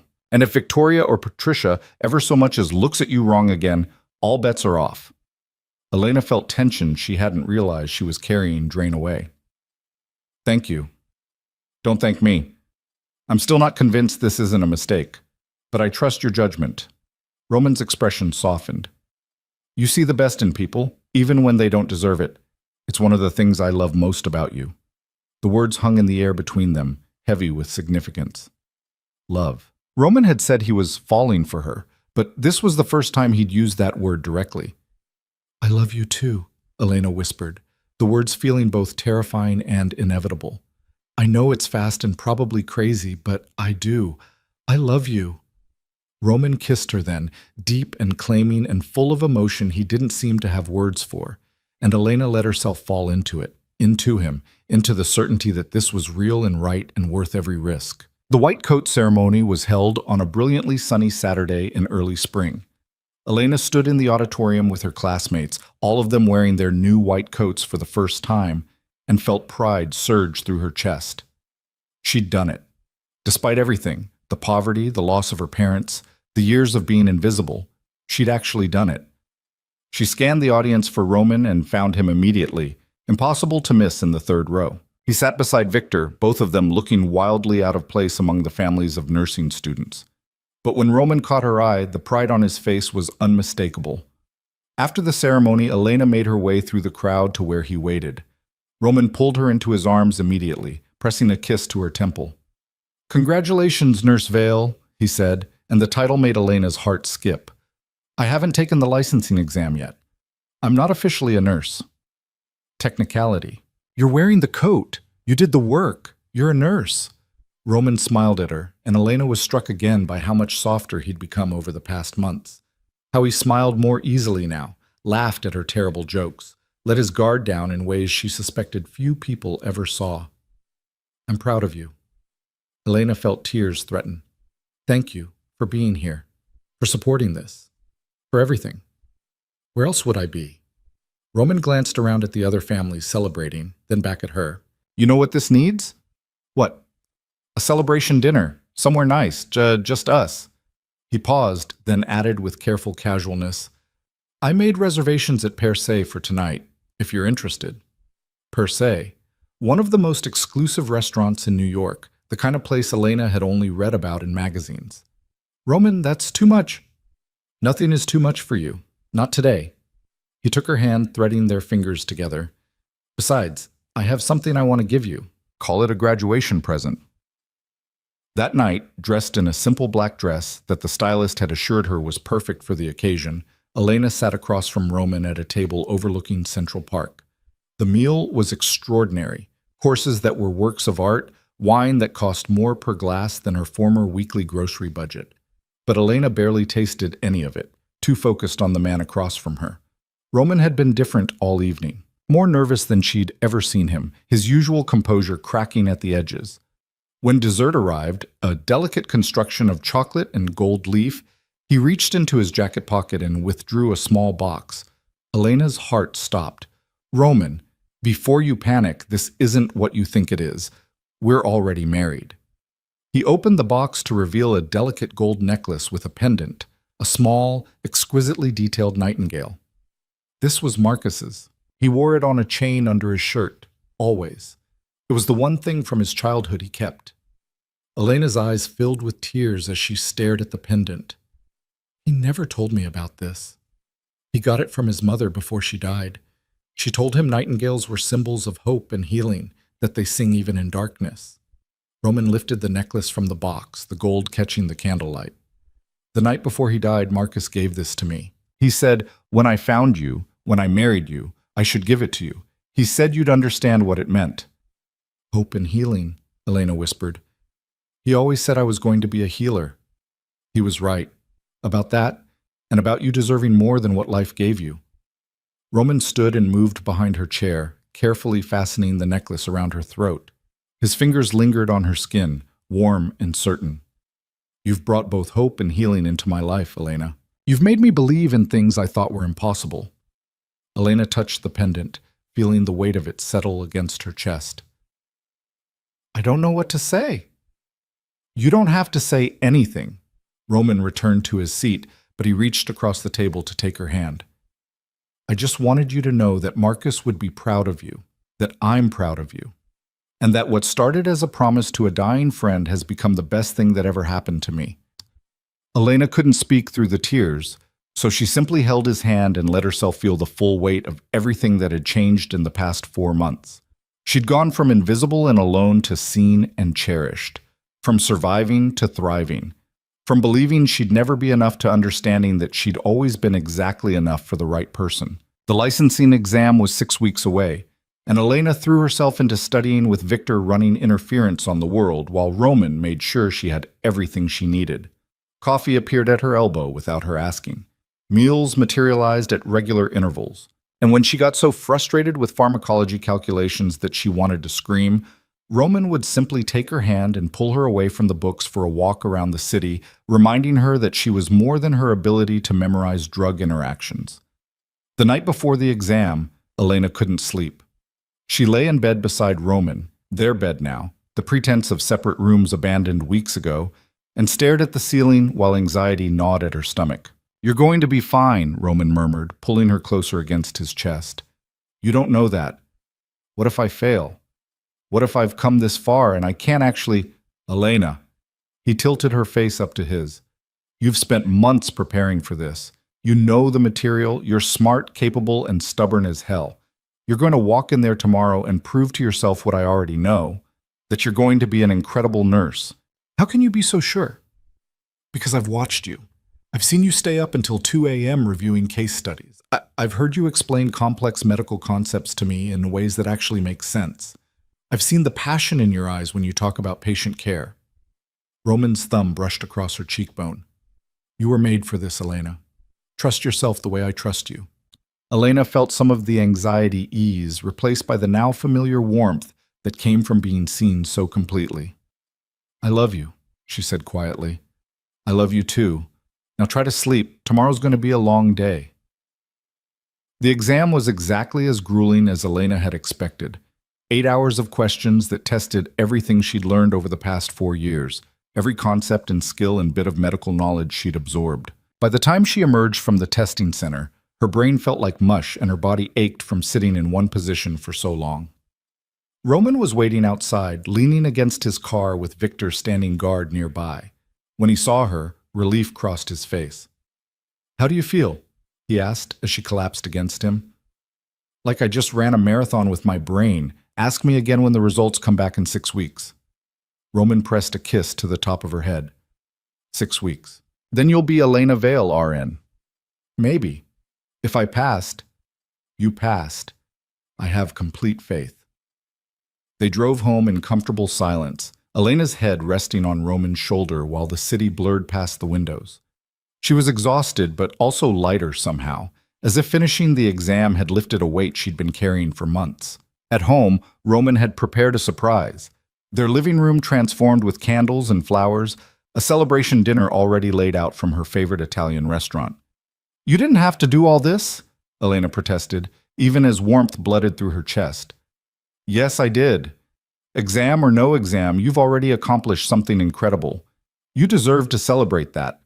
Roman pulled out her chair with exaggerated formality, making her laugh despite her exhaustion. Over pasta and wine, Elena found herself talking about the future in ways she never had before, about the kind of nurse she wanted to be, the specialties she was considering, the difference she hoped to make. And Roman listened with the same intense focus he brought to everything, asking questions and offering insights that proved he'd been paying attention to every conversation they'd had about her career. "I was thinking," Elena said as they cleared the dishes together, falling into the comfortable domestic rhythm they'd developed, "about what happens after I get licensed." "What do you mean?" "I mean with us, with this." She gestured vaguely between them. "We have 5 more months on the contract, and then..." "What?" Roman set down the plate he'd been rinsing and turned to face her fully. "Then we tear up the contract and write a new agreement. One without an end date." Elena's breath caught. "Roman, I know we said we'd take this year to figure out if it could be real, but I already know, Elena. This is real. You're real. What I feel for you is more real than anything else in my life." He took her hands in his expression intense. "I don't want you to leave at the end of the year. I want you to stay. Not because of some contract or obligation, but because you want to build a life with me." "I do want that," Elena said, tears streaming down her face now. "I've wanted it for months. I just didn't know if you..." Roman cut her off with a kiss that was equal parts tender and claiming. "I want forever with you," he said against her lips. "Every day, every night, every moment. I want to watch you become the nurse you're meant to be. I want to come home to you at the end of hard days. I want to wake up next to you for the rest of my life." "Yes," Elena whispered. "Yes to all of it." They made love that night with a new intensity, both of them pouring years of loneliness and months of building connection into every touch. And afterwards, wrapped in each other's arms, Elena felt pieces of herself she'd thought were broken forever finally click into place. She'd spent so long believing she was invisible, that she didn't matter, that she'd never be someone's first choice. But Roman had proven all of those beliefs wrong. He'd chosen her. He'd seen her. He'd made her feel like she was exactly enough. And now, lying in the darkness with his heartbeat steady under her ear, Elena understood what Marcus had known all along. That sometimes the best promises are the ones that change everything. That sometimes the right person can see you when the whole world has trained you to be invisible. That sometimes love finds you in the strangest ways, through the darkest circumstances, and transforms everything it touches. In 6 weeks, Elena would receive her test results and officially become a registered nurse. In 5 months, the contract that had brought her and Roman together would expire. But none of that mattered anymore. Because somewhere between a promise to a dying friend and this moment, something real had been built. Something that would last long after contracts and obligations had turned to dust. Elena had finally found where she belonged, and she was never letting go. The envelope arrived on a Wednesday morning, 6 weeks after the licensing exam. Elena had been making breakfast when Victor brought in the mail, and she'd nearly dropped the pan of scrambled eggs when she saw the return address from the State Board of Nursing. Her hands shook as she held it, unable to make herself tear it open. "It's here," she called out to Roman, who was finishing up a call in his office. He appeared in the kitchen doorway within seconds, taking in her frozen posture and the envelope clutched in her white-knuckled grip. "Do you want me to open it?" he asked gently. Elena shook her head. "No, I need to do this myself. What if I failed? What if all that work was for nothing? Roman crossed to her, taking her face in his hands. Then you take it again, and you pass the second time. But Elena, you didn't fail. I know you didn't. She wanted to believe him. Taking a deep breath, she slid her finger under the seal and pulled out the single sheet of paper. Her eyes scanned the words once, twice, 3 times before the meaning actually penetrated. I passed, she whispered. Then louder, with dawning elation. Roman, I passed. I'm a registered nurse. Roman's smile was brilliant as he swept her up into his arms, spinning her around the kitchen while she laughed and cried simultaneously. I told you, he said, setting her down to kiss her thoroughly. I told you that you would. I'm actually a nurse. After everything, I actually did it. You did it, Roman confirmed, and the pride in his voice made Elena's chest tight with emotion. Elena Vale, RN. It has a nice ring to it. The celebration that followed was everything Elena could have wanted. Roman took the day off, something she'd never seen him do in the 5 months they'd been married, and they spent it exploring the city like tourists. They had lunch at a hole-in-the-wall diner Elena had always wanted to try, walked through Central Park holding hands, and ended the evening at a jazz club in the village where Roman pulled her onto the dance floor despite her protest that she didn't know how. You're thinking too much, he murmured in her ear as they swayed to the music. Just follow my lead. Elena let herself relax into his arms, into the music, into the perfect impossibility of this moment. 6 months ago, she'd been scraping by in a rundown apartment, invisible to everyone except bill collectors and the occasional professor. Now she was dancing with her husband in a jazz club, celebrating becoming a nurse, planning a future that felt impossibly bright. What are you thinking about? Roman asked, reading her expression with the ease that came from months of learning each other. How much has changed? How different everything is from what I expected. Good, different, or bad different? Good. So good it scares me sometimes.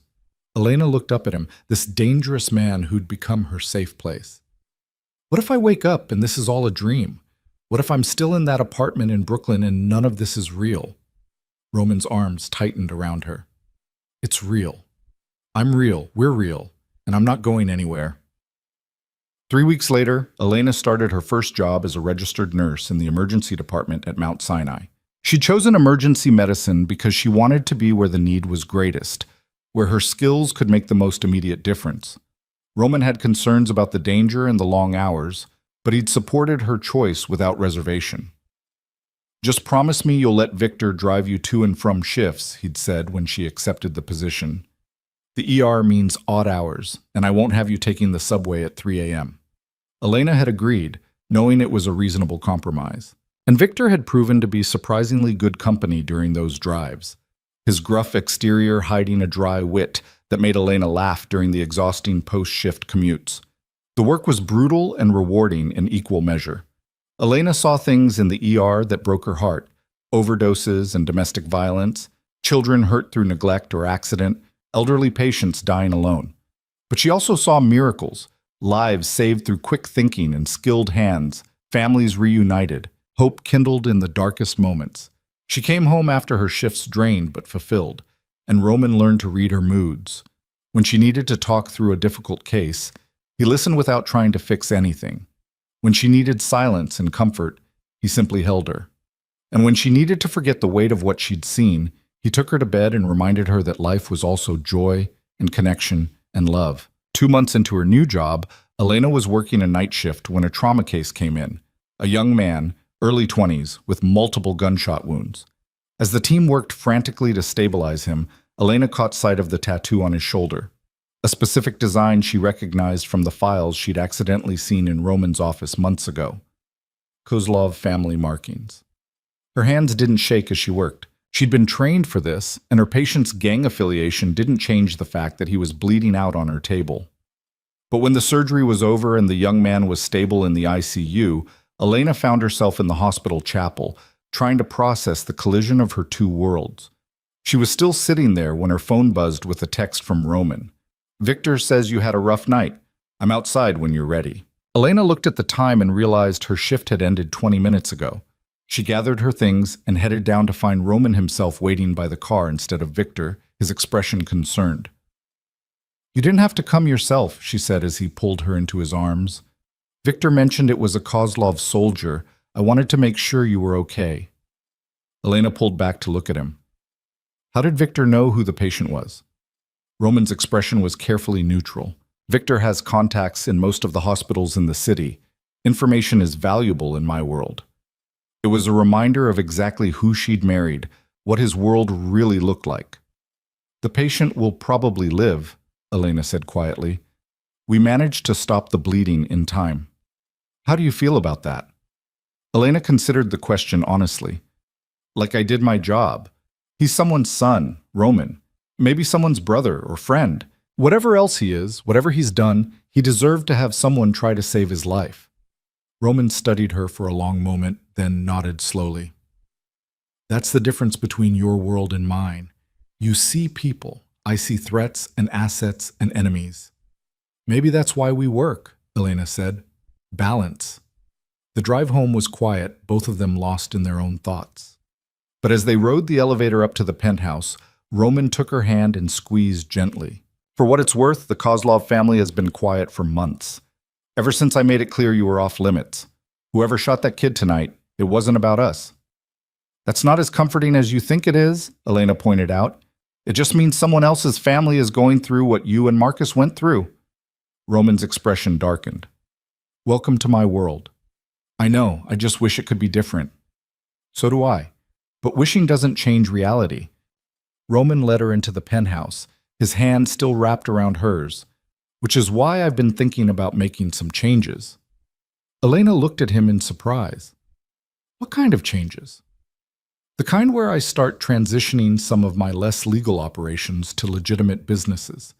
It won't happen overnight, but I've been working with my lawyers to create a path forward, one where what I do doesn't put you at risk every time you leave the house. Elena's heart stuttered. You're going legitimate? For me? For us. For the future I want to build with you. Roman pulled her close, his arms wrapping around her waist. I've spent my whole life in this world, Elena. It's all I've ever known.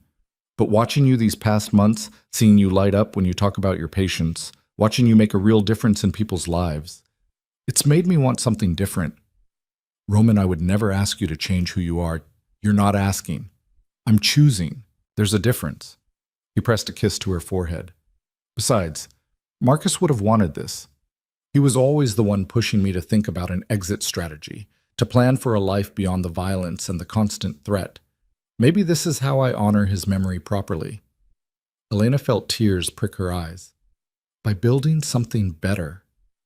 By building something with you. The next few months were a period of subtle but significant transformation. Roman began divesting from his more dangerous operations, moving money into real estate development and legitimate security companies.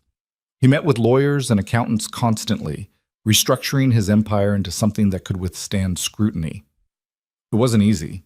Some of his associates pushed back, questioning his motives and commitment. There were tense meetings where Elena could see the old Roman, cold and ruthless, emerge to shut down dissent. But he never wavered from his decision. And through it all, Elena continued her work at the hospital, building a reputation as a skilled and compassionate nurse. Her colleagues respected her dedication, even if they didn't know about her complicated home life. She made friends for the first time in years, other nurses who understood the unique pressures of ER work, who she could grab coffee with during breaks and text about difficult shifts. It was normal. It was everything Elena had wanted, but never believed she could have. The one-year anniversary of their marriage arrived on a cold November evening. Elena had arranged to have the night off, and she came home to find the penthouse transformed.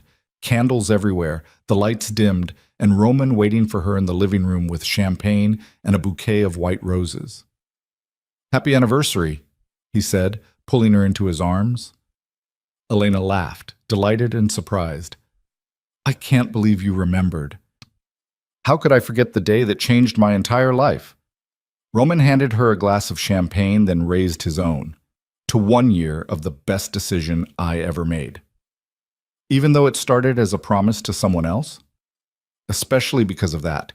Marcus knew exactly what he was doing when he asked me to marry you. He knew we'd be good for each other.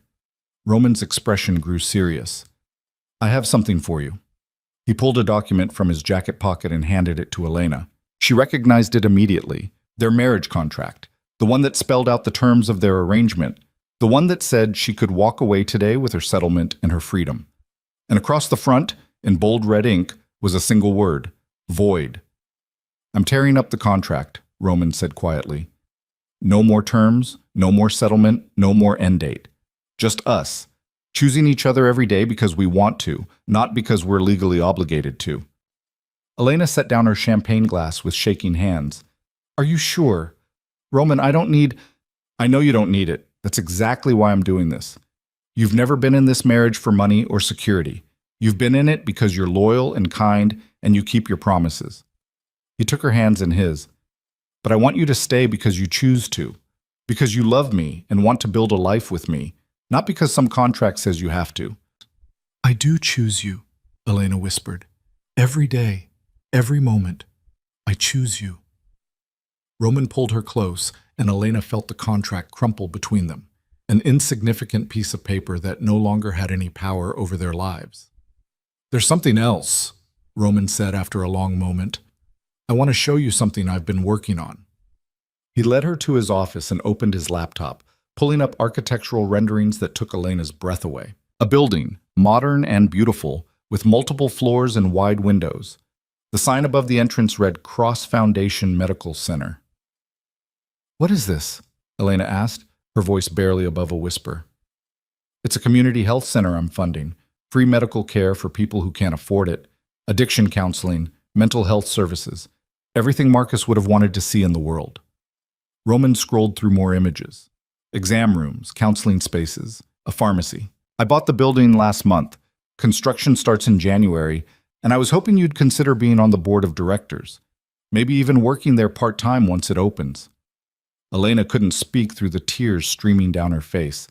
She thought of Marcus, who'd spent his life in a violent world but had always believed in helping people, who'd used his last breath to make sure she was protected. This was his legacy, brought to life through the friend who'd loved him and the cousin he'd always looked out for. "He'd love this," she finally managed. "Roman, this is perfect." It felt right, a way to honor his memory while actually making a difference. Roman closed the laptop and turned to face her fully. "And I want you involved because you understand what it means to need help and not have anywhere to turn. You can make sure we're actually serving the people who need it most." "Yes," Elena said immediately. "Yes, I want to be part of this. I want to help build something that matters." They made love that night with a tenderness that spoke of everything they'd built together, everything they'd overcome. And afterwards, lying in the darkness with Roman's heartbeat steady beneath her ear, Elena found herself thinking about how far they'd both come. Roman had started as a cold, dangerous man making good on a promise. Now he was planning community health centers and transforming his empire into something legitimate, something good. And Elena had started as an invisible woman who believed she'd never be anyone's first choice.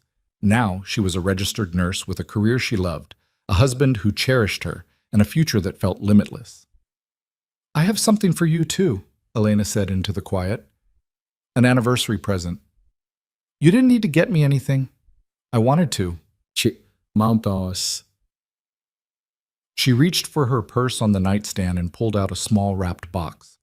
"It's not much compared to a medical center, but—" Roman unwrapped it carefully, revealing a silver watch with an inscription on the back. He tilted it toward the light from the windows to read it. "For the man who taught me I was always worth seeing. Forever yours, E." When Roman looked back at her, his eyes were suspiciously bright. "Elena, you gave me Marcus's nightingale to remind me of who I am," Elena said softly. "I wanted to give you something to remind you of who you've become. Not the ruthless boss everyone fears.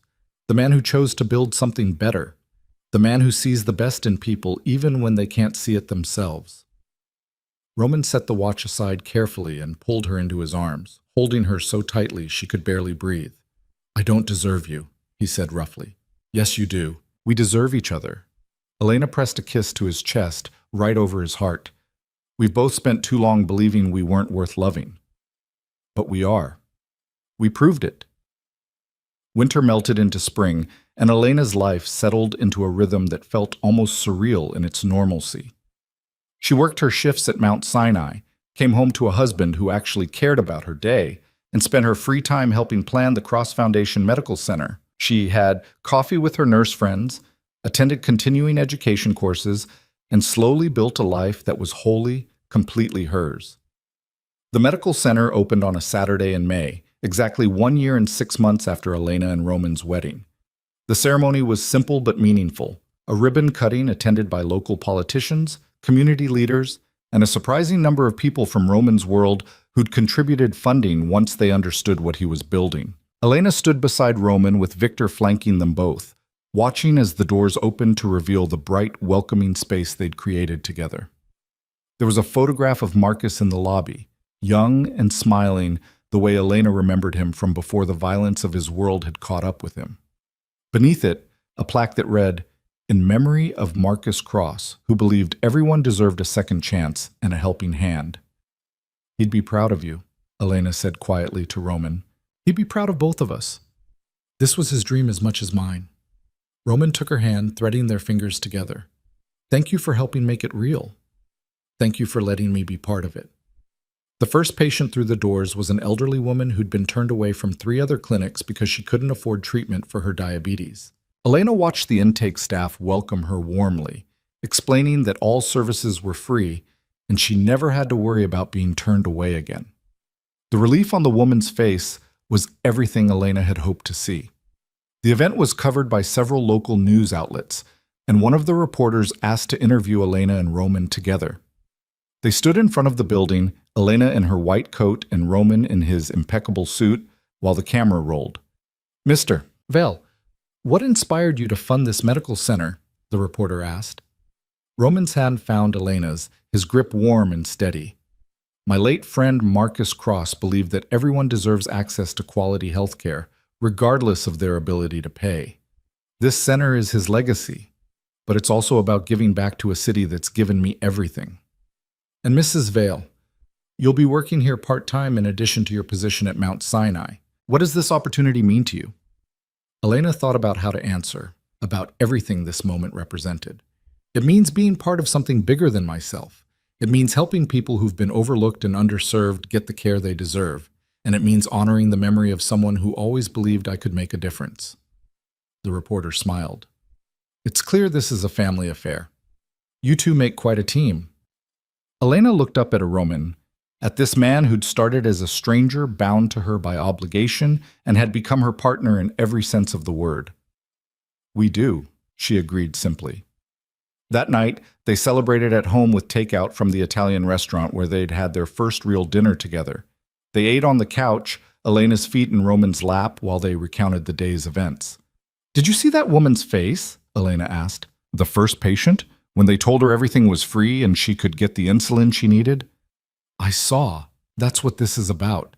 Moments like that." Roman's hand traced absent patterns on her ankle. "We're going to help a lot of people, Elena." "We already are." They sat in comfortable silence for a while, the kind that came from knowing someone so thoroughly that words weren't always necessary. But eventually, Roman shifted, his expression growing serious. "I need to tell you something," he said. Elena's stomach clenched. "That sounds ominous." "It's not bad, I promise. Just significant." Roman took a breath. "I met with the district attorney's office last week. I've agreed to testify against the Kozlov family in exchange for immunity for my past operations." Elena sat up straight, her food forgotten. "Roman, are you sure? Testifying against them is dangerous. It's the final step in leaving that world behind completely. With the Kozlovs dismantled, there won't be any major threats left. I can fully transition to legitimate business without looking over my shoulder." Roman's jaw tightened. "It's also how I make sure they never come after you. Ever." "When does this happen?"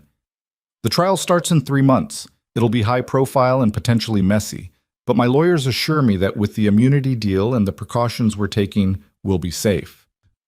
He pulled her back against his chest, his arms wrapping around her protectively. "I wanted to tell you before you heard it from someone else, and I wanted to make sure you understood what this means.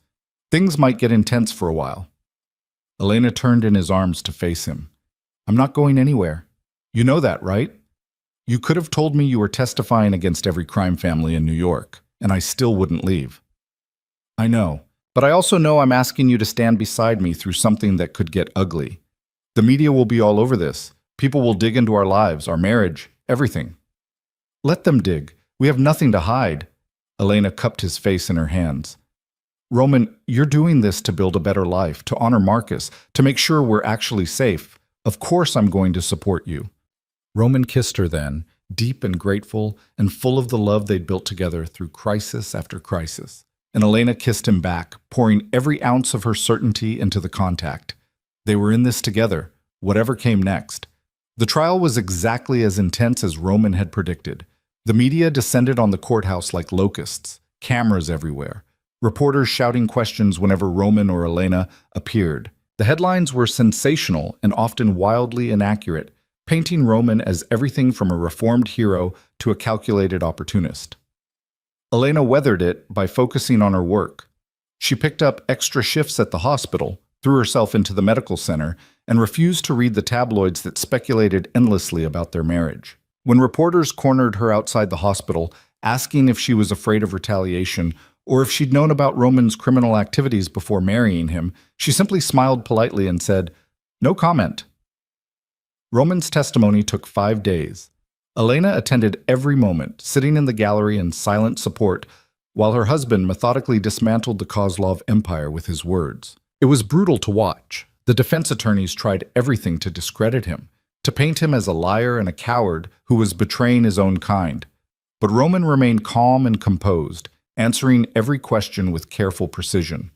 And when the prosecution finally rested and Roman stepped down from the witness stand, he walked directly to where Elena sat and took her hand, making it clear to everyone watching exactly where his loyalty lay. The verdict came 3 weeks later, guilty on all counts. The Kozlov family would be dismantled, their leaders facing decades in prison. And Roman, true to the immunity agreement, would walk away free to build his new life. The press coverage of the verdict was overwhelming, but among the noise, there were some surprising voices of support. Several community organizations praised Roman's decision to testify and his work establishing the medical center. Former associates came forward to speak about his fairness and integrity, even in the darkest parts of his business dealings. And slowly, the narrative began to shift from mob boss turns informant to man rebuilds life after leaving crime behind. 2 months after the trial ended, Elena and Roman attended a charity gala, one of the major social events of the fall season. It was the first truly public appearance they'd made since the trial, and Elena could feel the weight of curious eyes on them as they entered the ballroom. She'd chosen her dress carefully, a deep emerald green that the stylist had promised was perfect for her complexion and curves. Roman looked devastating in his tuxedo, and together they made their way through the crowd with Victor maintaining a discreet distance. "Mrs. Vale!" A woman Elena vaguely recognized from hospital board meetings approached with an eager smile. "I wanted to tell you how much I admire the work you're doing at the Cross Foundation. My niece received treatment there last month, completely changed her life." Elena felt warmth bloom in her chest. "Thank you. That's exactly why we built it." More people approached throughout the evening, some to offer congratulations on the medical center, others to praise Roman's courage in testifying. And slowly Elena realized something had fundamentally shifted. She and Roman weren't outsiders anymore. They weren't the subject of whispers and speculation. They were respected members of the community, recognized for the good they were building rather than judged for the past they were leaving behind. At one point, Elena found herself standing alone near the bar while Roman spoke with a group of business associates. She watched him laugh at something one of them said, noticed how relaxed his posture was, how the dangerous edge that used to define him had softened into something warmer. He caught her looking and excused himself, making his way back to her side. "What are you thinking about?" he asked, slipping an arm around her waist.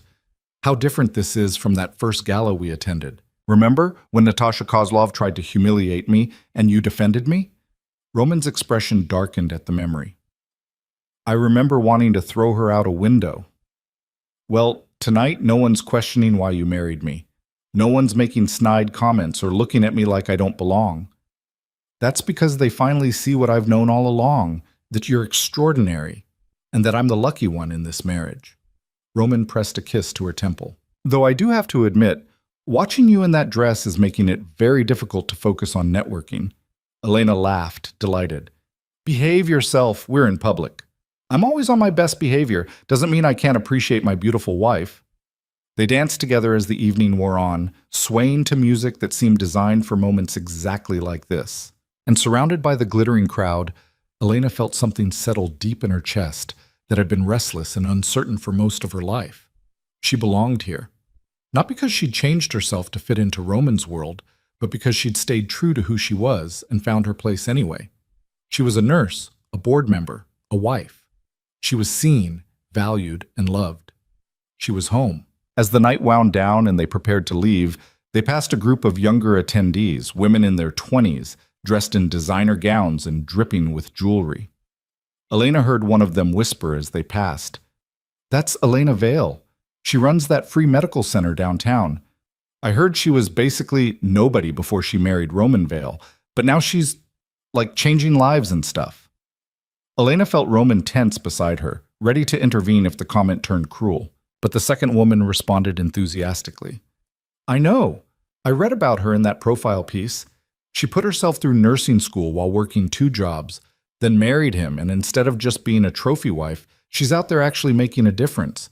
She's kind of amazing." They were past the group before Elena could hear more, but the words lingered. Kind of amazing.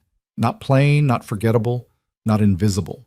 Amazing. "Did you hear that?" she asked Roman once they were in the car. "I did. And they were absolutely right. You are amazing."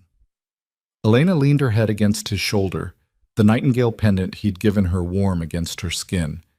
"A year and a half ago, I was invisible. Now people are calling me amazing. It doesn't feel real. It's real, you're real, and you've always been amazing. You just needed someone to recognize it." Roman's arm tightened around her. "Thank you." "For what?" "For taking a chance on a stranger. For seeing past the reputation to who I actually was. For helping me become someone better than I ever thought I could be." Roman turned her face up to his. "For choosing me every single day. You make it easy," Elena said simply. They drove home through the city they both loved, and Elena found herself thinking about Marcus, about the promise he'd extracted from Roman with his dying breath, about how that promise had transformed 2 lives in ways neither of them could have anticipated. Marcus had known. Somehow, he'd known that Roman and Elena would be good for each other, that they'd help each other heal and grow and become more than they were separately. He'd used his final moments to engineer something beautiful out of tragedy. When they entered the penthouse that night, Elena went straight to the photograph she kept on her desk, the one from her white coat ceremony, with Roman beaming beside her. She touched the frame gently, thinking of all the moments that had led to this one. "Do you ever wonder what he'd think?" she asked when Roman joined her. "Marcus? If he could see us now." Roman studied the photograph, his expression thoughtful. "I think he'd be insufferably smug about being right. He always did enjoy proving people wrong." Elena laughed, remembering her cousin's mischievous grin. "He'd probably say, 'I told you so,' every chance he got." "Definitely. But he'd also be proud of you for becoming the nurse he always believed you could be. Of me for finally building something worth more than money and power." Roman pulled her close, resting his chin on top of her head. "Of both of us for finding something real in the middle of so much loss." They stood like that for a long moment, wrapped in each other and the memories of the friend who'd brought them together. Then Elena turned in Roman's arms and kissed him, slow and sweet and full of promise. "Take me to bed," she whispered against his lips. Roman needed no further encouragement. Later, in the quiet darkness with moonlight streaming through the windows, Elena found herself completely content. She had work she loved, a marriage that fulfilled her, a future she'd helped build with her own hands. She was making a difference in her community, honoring Marcus's memory and living a life that would have seemed impossible just 2 years ago. "I love you," she said into the darkness. "I love you too."